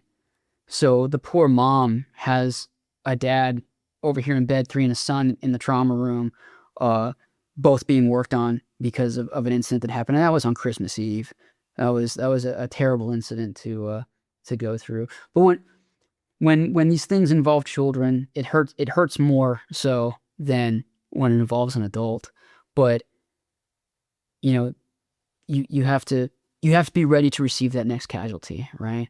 And that's something that I learned in Iraq, in Afghanistan. It was like, yes, this situation was terrible and it happened, but in 5 minutes I could get another patient that I gotta still be ready to take care of, right? You've really got to compartmentalize a lot of that. And that compartmentalization means that you're stuffing it down, right? You're putting it in the safe to deal with later, right? Well, later never comes, right? And that safe gets full of stuff. And then one day, you start rummaging through there and you're like, oh my God, I've got all this stuff that I've never really talked about. So in the emergency room, we we're there 12 hours shifts together, right? And we're night shift, we're day shift. You switch off sometimes. It's 2 days on, 3 days off, 3 days on, 2 days off, right? So you end up working with this crew a lot and you get really close with them, right? Well, I was kind of a practical jokester, and we all wore scrubs. Even the active duty medics, we wore scrubs with our rank and a name tape on it, right? But I learned that if I took a 27 gauge needle and I put it on the end of a pre-filled saline syringe, I could squirt your scrubs and wet your scrubs, and you couldn't feel it hitting you because the mist was so light you didn't feel it. So I'd be talking with a nurse and she'd be giving me a report, and I'd have like a syringe and I'd just be squirting, the crotch region to make it look like she peed her pants, right? Or doing that to a dude. Another time, we would just play with water all the time. We'd be squirting each other and being stupid, right? Especially when we didn't have a lot to do. If we were like, low on casualties or whatever. But they gave us these modules. They upgraded our emergency room, and all of our beds had these little modules that you could disconnect from the wall monitor, and you could set it on the bed, and it could go with them to CT or X-ray or wherever it was going, and you can continue to get vital signs, and you could control it from the nurse's station where you just hit, non-invasive blood pressure, and it would fill up the blood pressure cuff, and you can get a blood pressure on your patient, and you can monitor them while they were somebody else, right, or somewhere else. And so, I took one of these modules and I wrapped the blood pressure cuff around an IV bag, right? And I spiked the IV bag and I stuck it through a ceiling tile from the emergency room, right? And I put it over the NCOIC's desk in the roof, right? So I waited for her to get to her computer, and I just hit beep on the and on the blood pressure, and it filled up the cuff, and it squirted the water, and it squirted her on the thing. So, I would come up with creative ways to squirt people with water in the emergency room. Dude, you're a scientist. Yeah, yeah. That was fun times. So being a medic in the emergency room, a lot of times the upper floors would call down for help, right? Especially when it comes to starting an IV, right? Because we were doing IVs every day, all day on different kinds of patients, right? You had skinny people with no veins, or you had, a 300-pound diabetic that has no veins, right? And you had to get really good at finding these things and sticking. So they call us one time and they're like, hey, we need somebody to start an IV for us upstairs to give antibiotics. So we're like, okay. So I grab my little kit and my little travel kit that I go upstairs with, and I throw a bunch of stuff in there, and I get up and I take one of the younger medics with me to show them like what we do when we go upstairs and all that kind of stuff. And I get up there and I get up there and they're in the process of sticking a vein, and they blow it right there. And this poor girl has had every single vein on her arms, on her legs, feet, hands, everything has been stuck, and they can't get it. And they've punctured and injured this poor woman, and she's begging. She's like, oh my God, just start a line, please. I need to get these antibiotics. And so I get in there and I'm like, well, why did you call me if you're going to blow the last vein that was available? And they're like, well, we thought we could get it. And I was like, you've had like how many chances, guys? Like, why are you calling us now? And so I'm looking around, I'm looking at everything. I see nothing available, nothing that I can stick, at least, nothing. And so I start thinking, I'm like, why don't we do an EJ, right? Which is external jugular, which is a line right here, right? And the nurse is kind of freaked out, and she's like, "I don't think we can do an EJ. I have to look at a procedure form for that." And I'm like, "Okay, go look at it." We do them in the ER whenever we can't get something right. I didn't want to do an IO at that point because that was going to be EJ would be a little bit better for the patient than an IO at that point, which is IO is interosseous in the bone. So we're getting everything ready, and she's like, "All right, do you know how to do an EJ?" And I'm like, "Yeah, I know how to do an EJ." And she's like, "Okay, cool." So I get in there and I set out my equipment and everything, and I pull a little bit of and doing an external jugular IV is slightly different than doing a peripheral IV. Like you can't really put a tourniquet on the neck to build up pressure, right? That would be bad. You could see why. So what you have to do is you have to hook up your catheter to a syringe with some water in it. And when you puncture and you pull the skin taut and you puncture, you've got to draw back on the syringe just a little bit to give negative pressure. And then when you puncture the vein, you'll see a flash. And then when you see a flash of blood, that's when you know you're in the vein. You can cannulate the pain. So I'm doing all this stuff. I get it done. I square the whole thing away. It's perfect. The lady's getting her antibiotics. The nurse is happy. And we start going to the elevator. We get to the elevator, the doors close, and I'm like, "Oh my God, yes, yes." And my medic looks at me and she's like, "What?" And I was like, "I've never done that before." I had only seen it done a couple of times in the ER, but yeah, we did it. But I was totally confident I can get it done, and I did, right? But I waited till the doors closed on the elevator, and I was like, "Oh my God, I did it!" The medic was like, "You're an animal." I was like, "I know, right? This is so cool." No, it worked out great. Girl got her antibiotics, got what she needed, and yeah, we we went back downstairs and she told everybody, and they were like, "Jimenez, what the hell, dude?"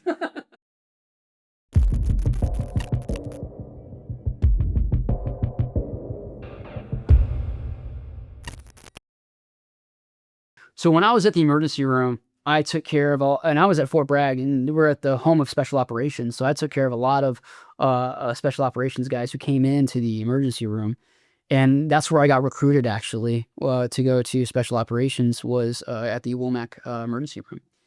And when I went to the JSON TC Joint Special Operations Medical Training Center, they had a lot of people who had no medical experience that were going through the course, and they had people who had quite a lot of medical experience going through the course, and we were all mashed into the same class. And I remember being a class of 70, and we probably, out of that 70, we probably graduated probably about like 32 or 33 of the original. All right, that's the attrition rate of that school. It's pretty high. The standards are very high. If you, like a passing score is an 80 there, no ifs, ands, or buts. You don't make an 80, you didn't pass. So it was very a very good structured medical course that I went to. So JSON TC, one of the culminating events, one of the hardest blocks to pass is med fundamentals. So this is the first block, right? The 6 weeks, you're learning, you're doing anatomy and physiology 1 and 2, pharmacology, medical math, and some trauma stuff, all in this first few weeks, and it culminates with a pin test at the end, right? And the pin test is they have a bunch of cadavers out there, and they literally put a pin in something of the cadaver, and you have to name either what it is, or what it attaches to, where it attaches from, or what neurological innervation controls it, or the function of this thing, right? Anything in the human body is up for grabs. Anything in the body. So getting an 80 on that test was difficult, right? You got to learn a lot of stuff, right? And you're studying forever for this thing, right? And then the next few blocks you go through, you do some trauma stuff, and you get trauma surgical skills. Then you go to CTM, combat trauma management, and you learn, and that's the next big block that kills a lot of people. Then you go on to your rotations, right? So you take this test at the end that's called the ATP. It's the Advanced Tactical Practitioner Test. And this test is open book, so you can use any of your books. Usually it's the TMEPs that you use, but you can use any of your books to help you with this test. And you get your results when you're on your rotations. And my rotations were at Virginia Commonwealth University. So I went there, and I rode with Enrico Fire Department, and I was working in the emergency room for the second time of my career at VCU. But you get your results there. And I remember getting the results, and one of the other people in my class, she was reading the results out, And on the ATP, that was one of the only tests where 80, you could get less than 80 and still pass, right? Because it was such a hard test. The medical director for that school took that test and she got an 88% on it, right? And so when they're reading off the results, they get to my name and they call my name and they say 84%. And I was like, oh, wow, that's kind of good. And I got the highest grade in the class, actually. I remember when my buddies looks at me and he's like, man, you're 4 points dumber than a doctor. I was like, that's pretty funny, man. So we got our results and I passed that test very well. And I credit that actually to a lot of my time I spent in the emergency room. A lot of the questions that were on that test were questions that somebody would answer if they had experience. And when I was going through there, I only used the book for a few things like envenomations or like, what other kind of canine triple C stuff that I wasn't really, super comfortable with. But all that trauma stuff, I mean, I knew it. And that really attributed to me getting a higher grade in that class, was working at the emergency room and learning from all the docs and nurses there. And then when I was at VCU, they call us when we go there as a special operations medic candidate or student. They have special scrubs that we wear and shirts and everything that they give you. And they call you all ninjas, right? They're like, hey, where's one of the ninjas at? Any one of the ninjas over here to help me with this? And we're trained at the level of a first or second year medical resident. Like, we're trained very, very highly. And they let us run traumas on our own. So I was in the emergency room and we got a call that said there was a motor vehicle accident coming in. And it was like a 23-year-old female, something like that. So they roll her in.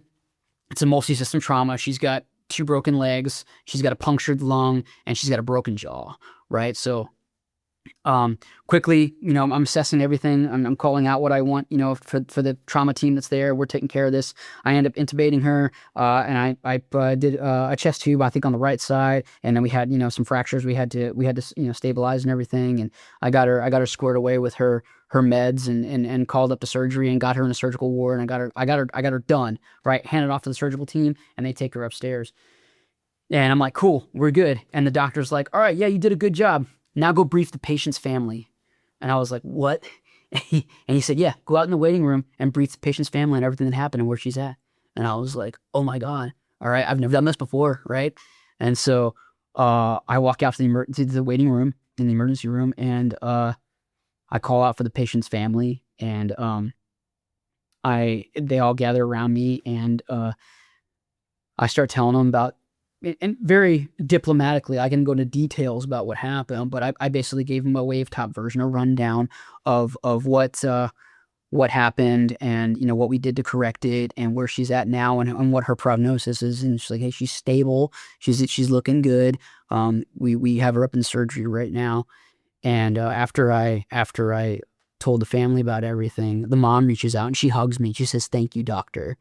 And I didn't have the heart to correct her and tell her that I wasn't a doctor, right? So we're in the waiting room, and that was the one point in my life where I was like, man, I could be emergency room doc. I could do this. I'd like to do this. At that point, and it was I felt very proud that not only did I take care of this poor lady, I took care of her well. I gave her a good chance in surgery to come through everything, brief the family, and the family was, super appreciative of it. It was a very surreal experience at that time. Yeah. Wow. And so when you're at the hospital on your rotations, you have certain things you have to accomplish on your portfolio, right? So and one of them was 10 intubations. So you've got to get 10 intubations in the hospital somewhere. And so the best place to do that is in the surgery ward, right? So you run up to surgery and they have all these surgeries that are scheduled and they're on the wall and you're like, hey, I'd like to try to, do that one. So you find the anesthesiologist or the doctor who's going to do the surgery and you present yourself. It's like, hello, I'm a student for the JSON TC and I'd like to get an intubation, please. And,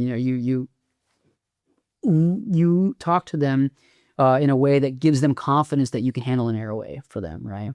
And so I did that on one of the patients, and the anesthesiologist was like, "Absolutely, you can come with me, and you can come do this." I'm like, "All right, great."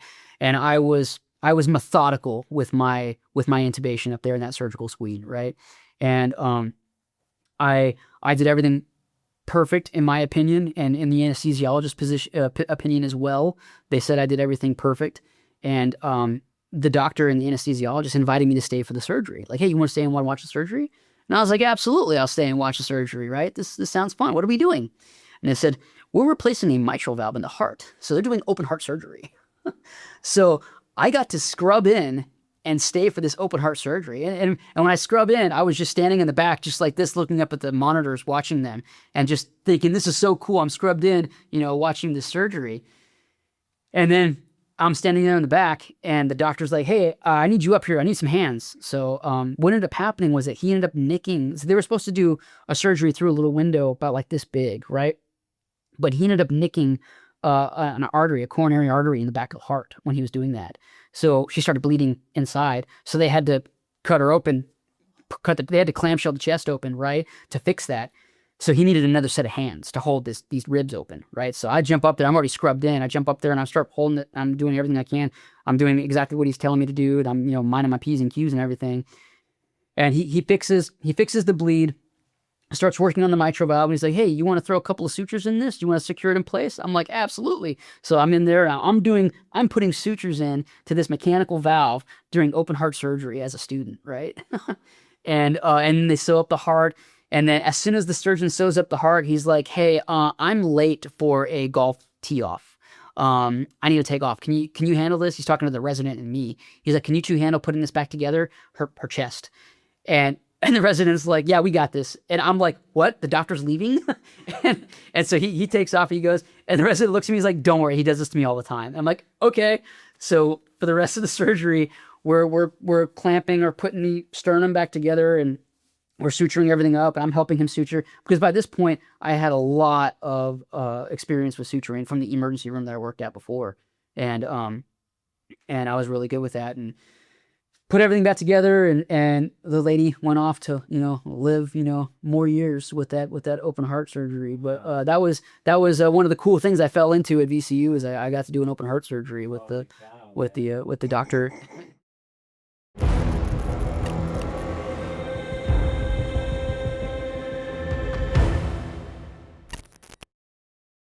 Came back home. I was home for a little while, and then jumped right back into another unit that was going off to Afghanistan. And so I was a team medic going to Afghanistan. This was going to be my second tour in Afghanistan, my fourth combat deployment overall. And we trained for a long time before we went there. And when we got there, we were on a little village stability platform out in VSP in the middle of nowhere. We were living on a base. The base we were living at actually was the same base where a U.S. Army soldier walked off and shot a bunch of civilians. That incident was in 2012. It was March 2012, I believe. But he walked off the base, shot a bunch of civilians, walked back, reloaded, walked off, shot some more, came back, and then he was arrested by the team there. And he ended up going to trial and actually going to jail over it, right? But we were at that village months after, like 6 months after it happened, right? That's where we were. That's when we were assigned there, and the people there obviously hated us, right? We got attacked quite often, and that was when I got shot. Actually, was there at that base. So what happened that day was that the village elder decided that he was going to eradicate poppy in the region that day, right? Without talking to anybody, without talking to us, without nothing, right? So he shows up that morning with a bunch of bulldozers, and we're eating breakfast, and I'm in Ranger panties and a t-shirt, and we're eating breakfast, and he comes in and he's like, "Yes, we're going to eradicate poppy today." And all of us look at each other, we're like, "This sounds like a terrible idea, actually," because that's what the Taliban uses to fund their wars, poppy, right? And so out of precaution, we all kind of go get dressed. We put on our actual uniforms, we put on a nice t-shirt. We have our body armor ready to go and all that kind of stuff, right? And so we're just waiting for it to happen. And how it happened was that, he's out there doing the poppy eradication. Then all of a sudden, we hear gunshots, and we're like, all right, it's time to go. Like, we hear it. It's coming in. They're attacking our base. They're shooting at our base. So I run to the clinic to make sure that we are ready to receive casualties, right? Medic, that's my job, right? So I get there. I make sure that we have a water to warm up our IV fluids. I make sure we have tourniquets. I make sure we have, pressure dressings, all that kind of stuff. I had built a couple of months earlier, I had built a trauma table that was outside that had everything you need on it. Again, from my time from the ER, I knew like, hey, access to stuff is much quicker for the patient. And so I had all that ready to go. And I was like, all right, clinic looks good. I'm gonna go grab my body armor. And I stepped off the clinic stairwell to go get my body armor. And that's when the rounds came over the HESCO barriers and hit me in the arm.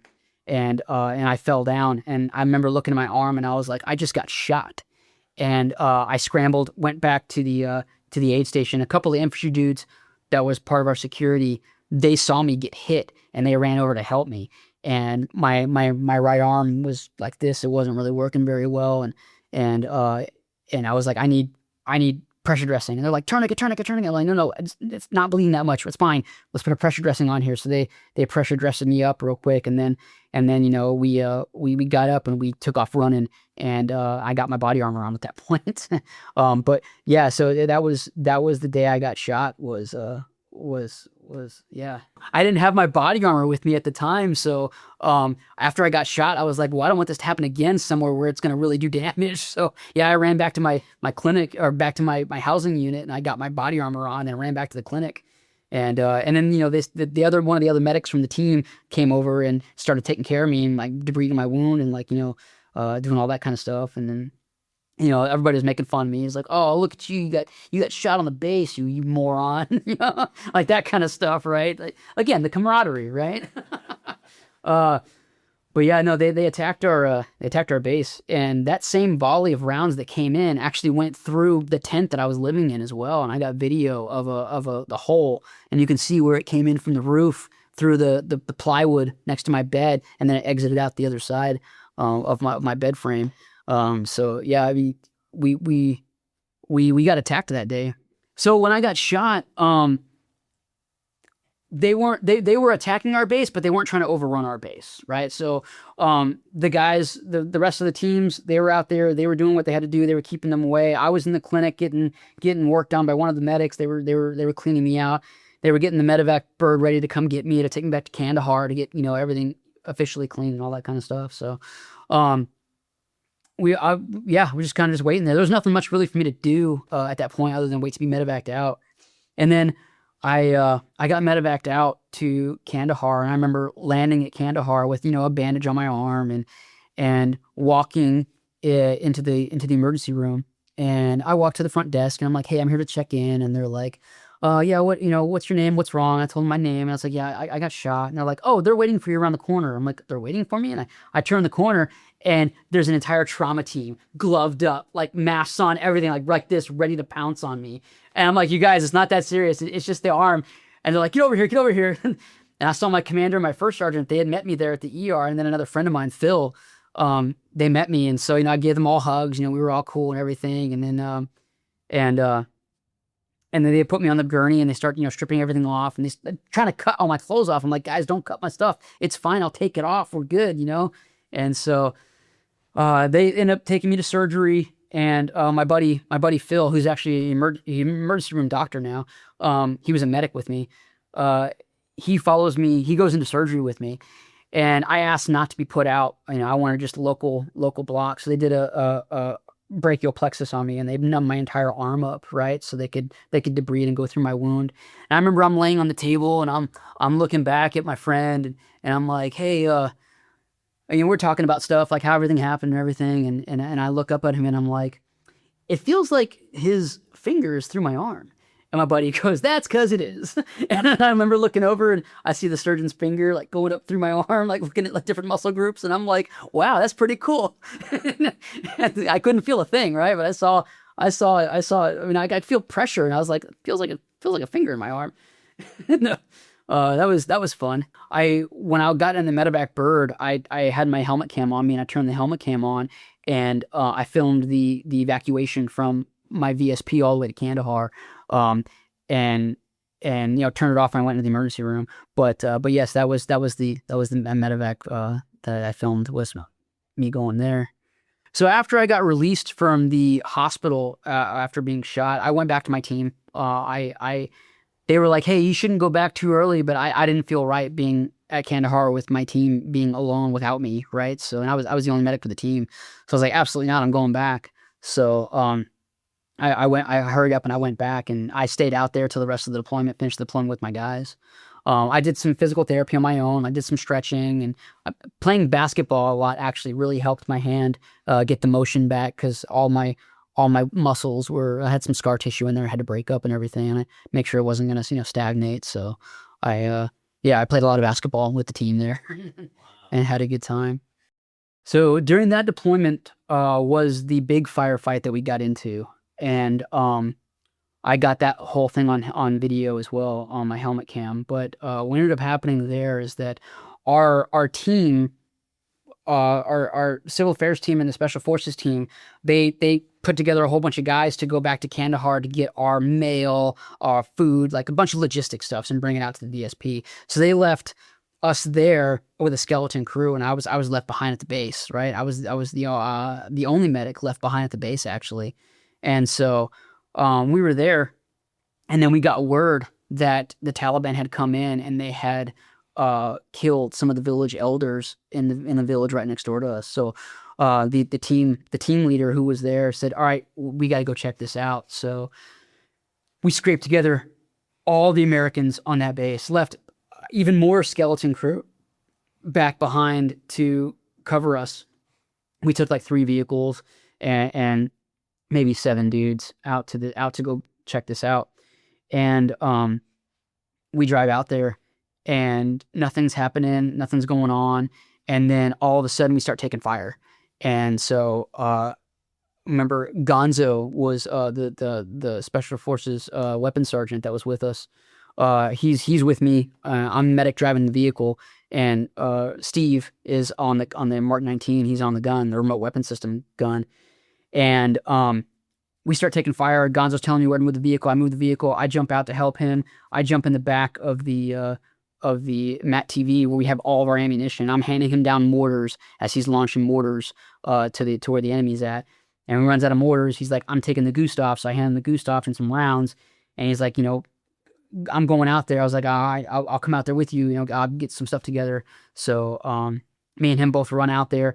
One of our partner force guys had gotten shot during that ambush, and me and the Afghan special forces medic who I was also training, he's there taking care of him already, and he did a great job. And then we end up carrying him back. We run him back to the vehicle, throw him in, and then I run back out there with Gonzo, and we were in about a 20-minute long firefight. It was me and Gonzo were the only 2 Americans on that front line right there for the longest time, just me and him.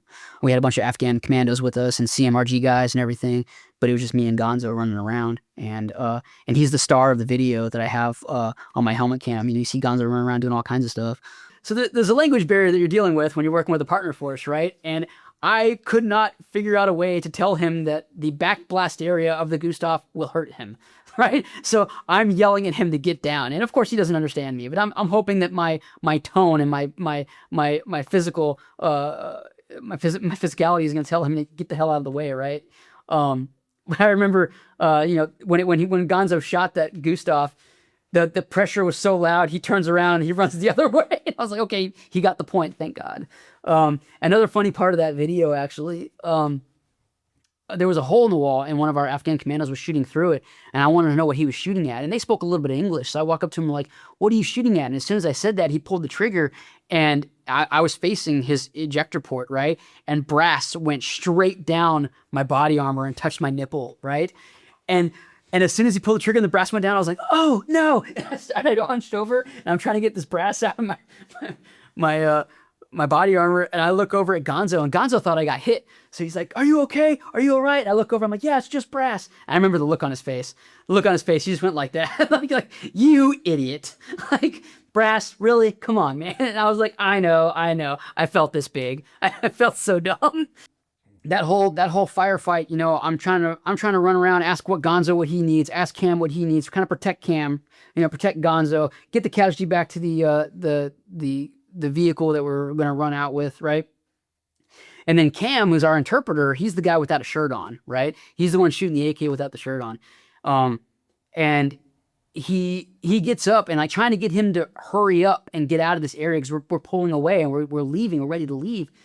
Getting him to hurry up was like an act of God. He's like on his own timeline, right? He's like, I remember him looking at me. He was probably high. And he's like, "Oh man, I forgot my belt today." And he's like, put this belt together. Meanwhile, we had just gotten shot at. I'm trying to get us out of here, right? So he doesn't have any kind of shirt on. He has got no body armor. So I put myself between him and the enemy. And I'm like, "Run in front of me. We're gonna run back to the vehicles."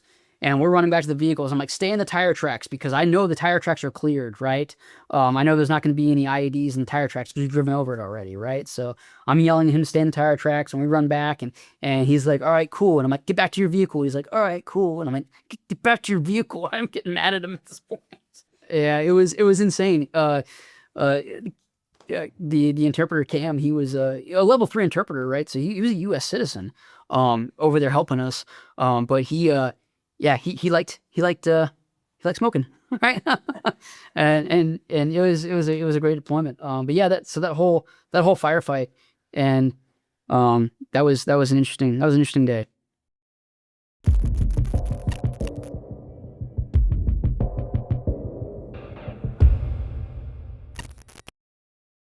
All right, so I went to SEER school, and in SEER school, it's one of the greatest schools you'll ever go to, and you'll learn so much about yourself, right?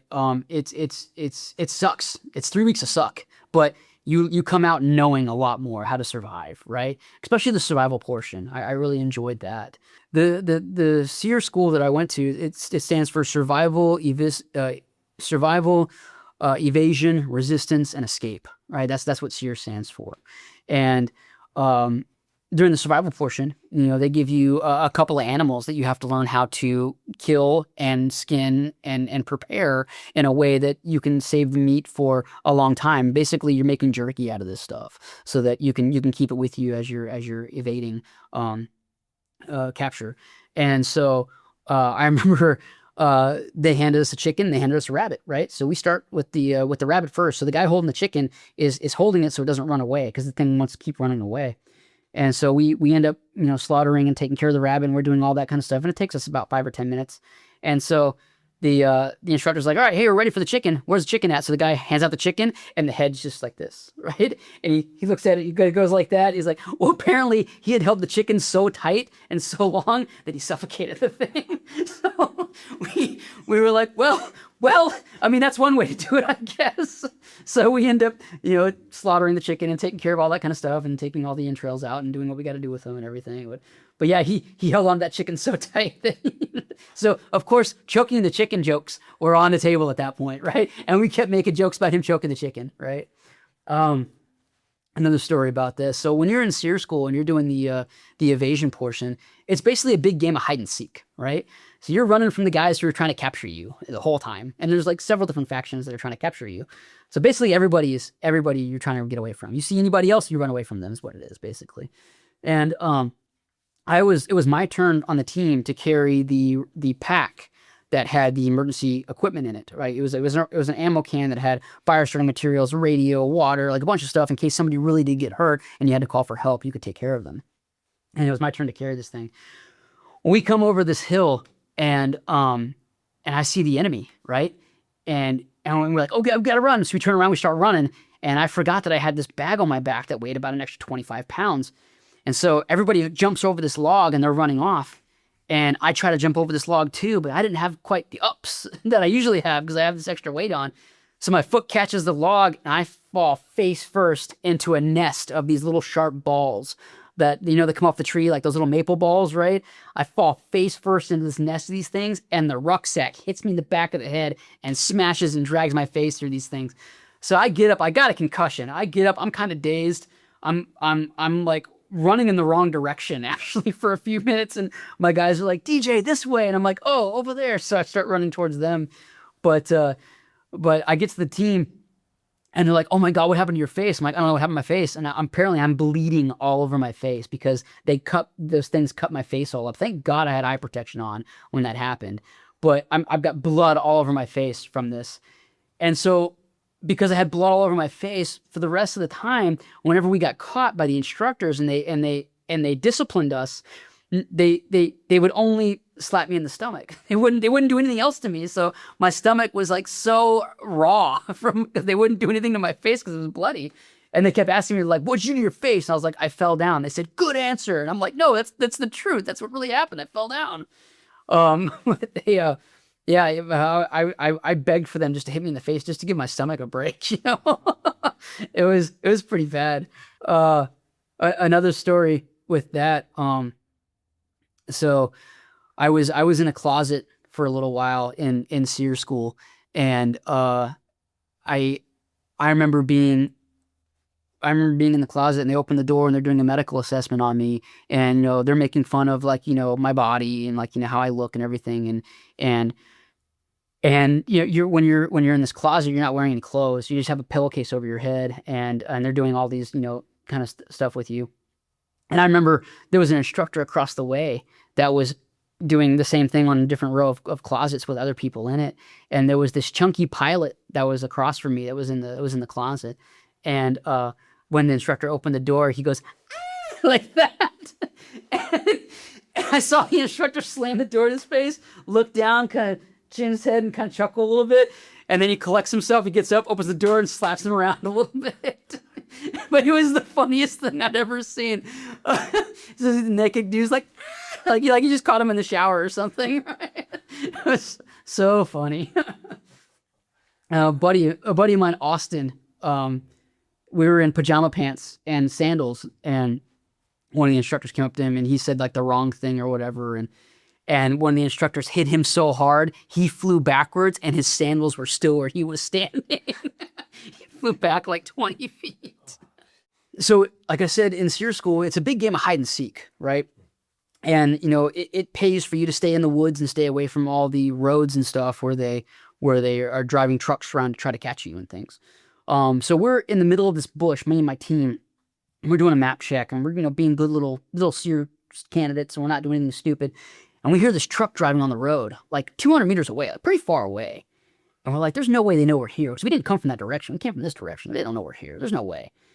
And we hear the truck going, and then we hear door slam, and we hear, "Get him, get him, get him." We're like, there's no way they saw us. This is bull. There's no way they saw us, right? And so I kind of poke up a little bit, and I look, and there's another team running straight at us, right? 7 of them running straight at us. And I get back down, and I'm like, there's another team running right at us. They're leading them to us. And so we have a quick deliberation on our team, what we're going to do, because like we don't want to get caught, right? So the quick consensus was that as soon as the team reaches us, we are going to jump up and we're going to run 90 degrees in another direction, right? So we're waiting. The team reaches us, we get up and we run 90 degrees the other direction. And the SEER instructors are like, "There's another team, 2 for 1, 2 for 1. So they end up catching all of us, rolling all of us up. And they're disciplining the other team and the way they do it, and they come to us and they interrogate us a little bit, and they thrash us around, and they're like, "All right, check it out. You guys weren't doing the wrong thing. You guys are doing the right thing. It's by pure luck that we caught you. You've got 30 seconds to get the hell out of here." And we were like, "Really?" And he's like, 29, 28, and we're like, we grab our stuff and we start running out of there and get out of there. But that was a fun day. So in SEER school, they try to make you uncomfortable in several different ways. And one of the ways they do it is they put you in a little box. And little for me is different than little for other people, right? So they put me in a box basically, and I'm huddled in there. I'm like, this is kind of nice actually, and I got some room to like move around. Nobody's messing with me. I'm good to go. So I'm gonna relax a little bit, right? Because I hadn't slept in a long time at this point. So they tell you not to lean against the door where they put you in at, but I was like, I'm getting tired, right? So I kind of leaned against the door, and apparently the latch doesn't work very well. So I'm leaning against the door, and the latch pops open and I fall back and I look up and there's like 6 SERE instructors that look at me at the same time. And I was like, oh my God. And I'm trying to get back into the box. I'm trying to close the box and they won't close the box. They're like, he's trying to escape. And they run over there and they start slapping me around. Don't escape. Get back in the box. I'm like, yes, sir. Get back in the box. Oh, man. Oh, wow.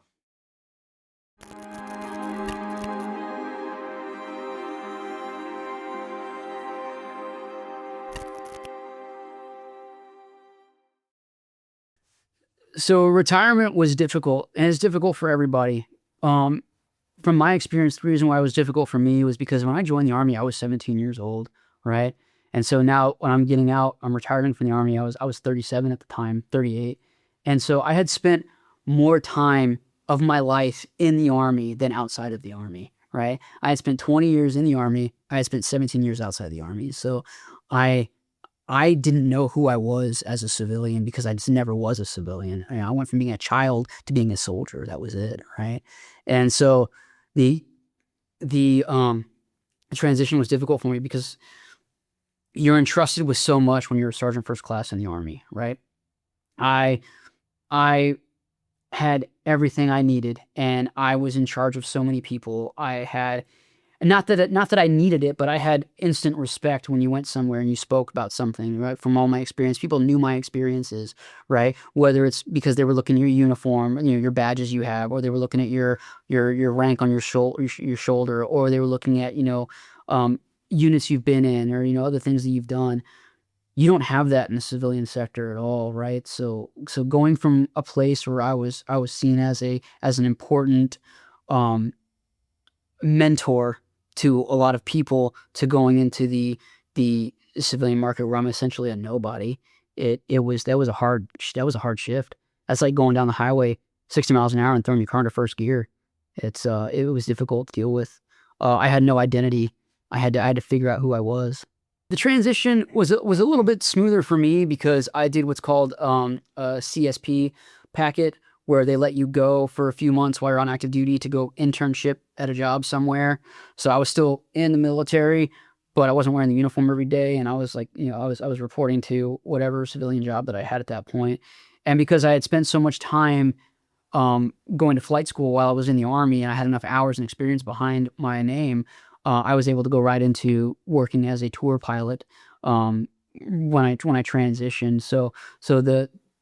I lived alone. I moved out. I moved from Texas out to South Carolina by myself, and got an apartment. And I was living there by myself. And I was alone a lot of the time, and it was kind of good for me. I kind of figured out who I was, figured out what I liked, and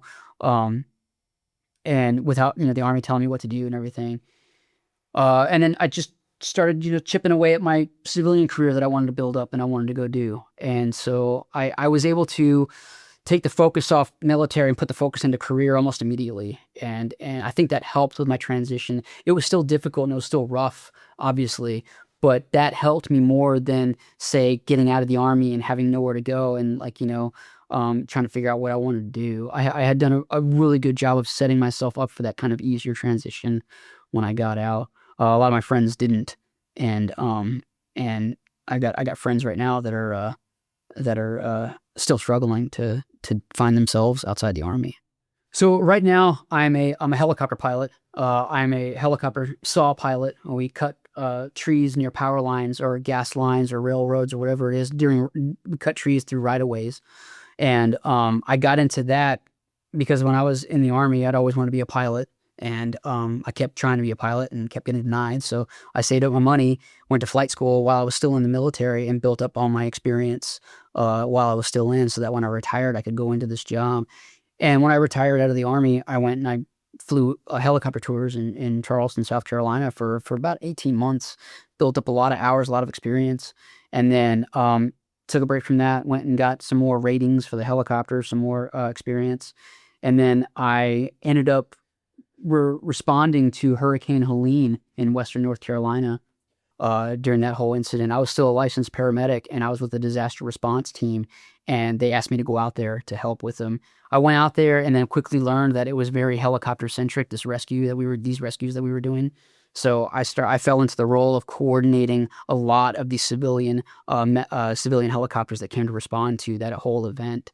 And I spent about 12 days out there on the ground working, coordinating. The last 5 days, I was actually flying in helicopters doing stuff. And while I was out there working, I met up with this crew who offered me opportunities, and that's how I ended up in the company that I'm in now, where we cut trees near power lines. I got offered that opportunity because I was out there helping with Hurricane Helene. The reason why I transitioned from being a medical professional to being a helicopter pilot is because I love medicine. I still do. I'm still passionate about medicine. However, there's so many experiences that I've been through with medicine that it brings up a lot of bad memories when I go into it and I'm treating somebody. I don't want to throw out the word, flashback or, PTSD in like any kind of derogatory sense at all. But that's exactly what I feel. I feel like my time with emergency medicine has come to an end, and it's time for me to do something that's a little bit more,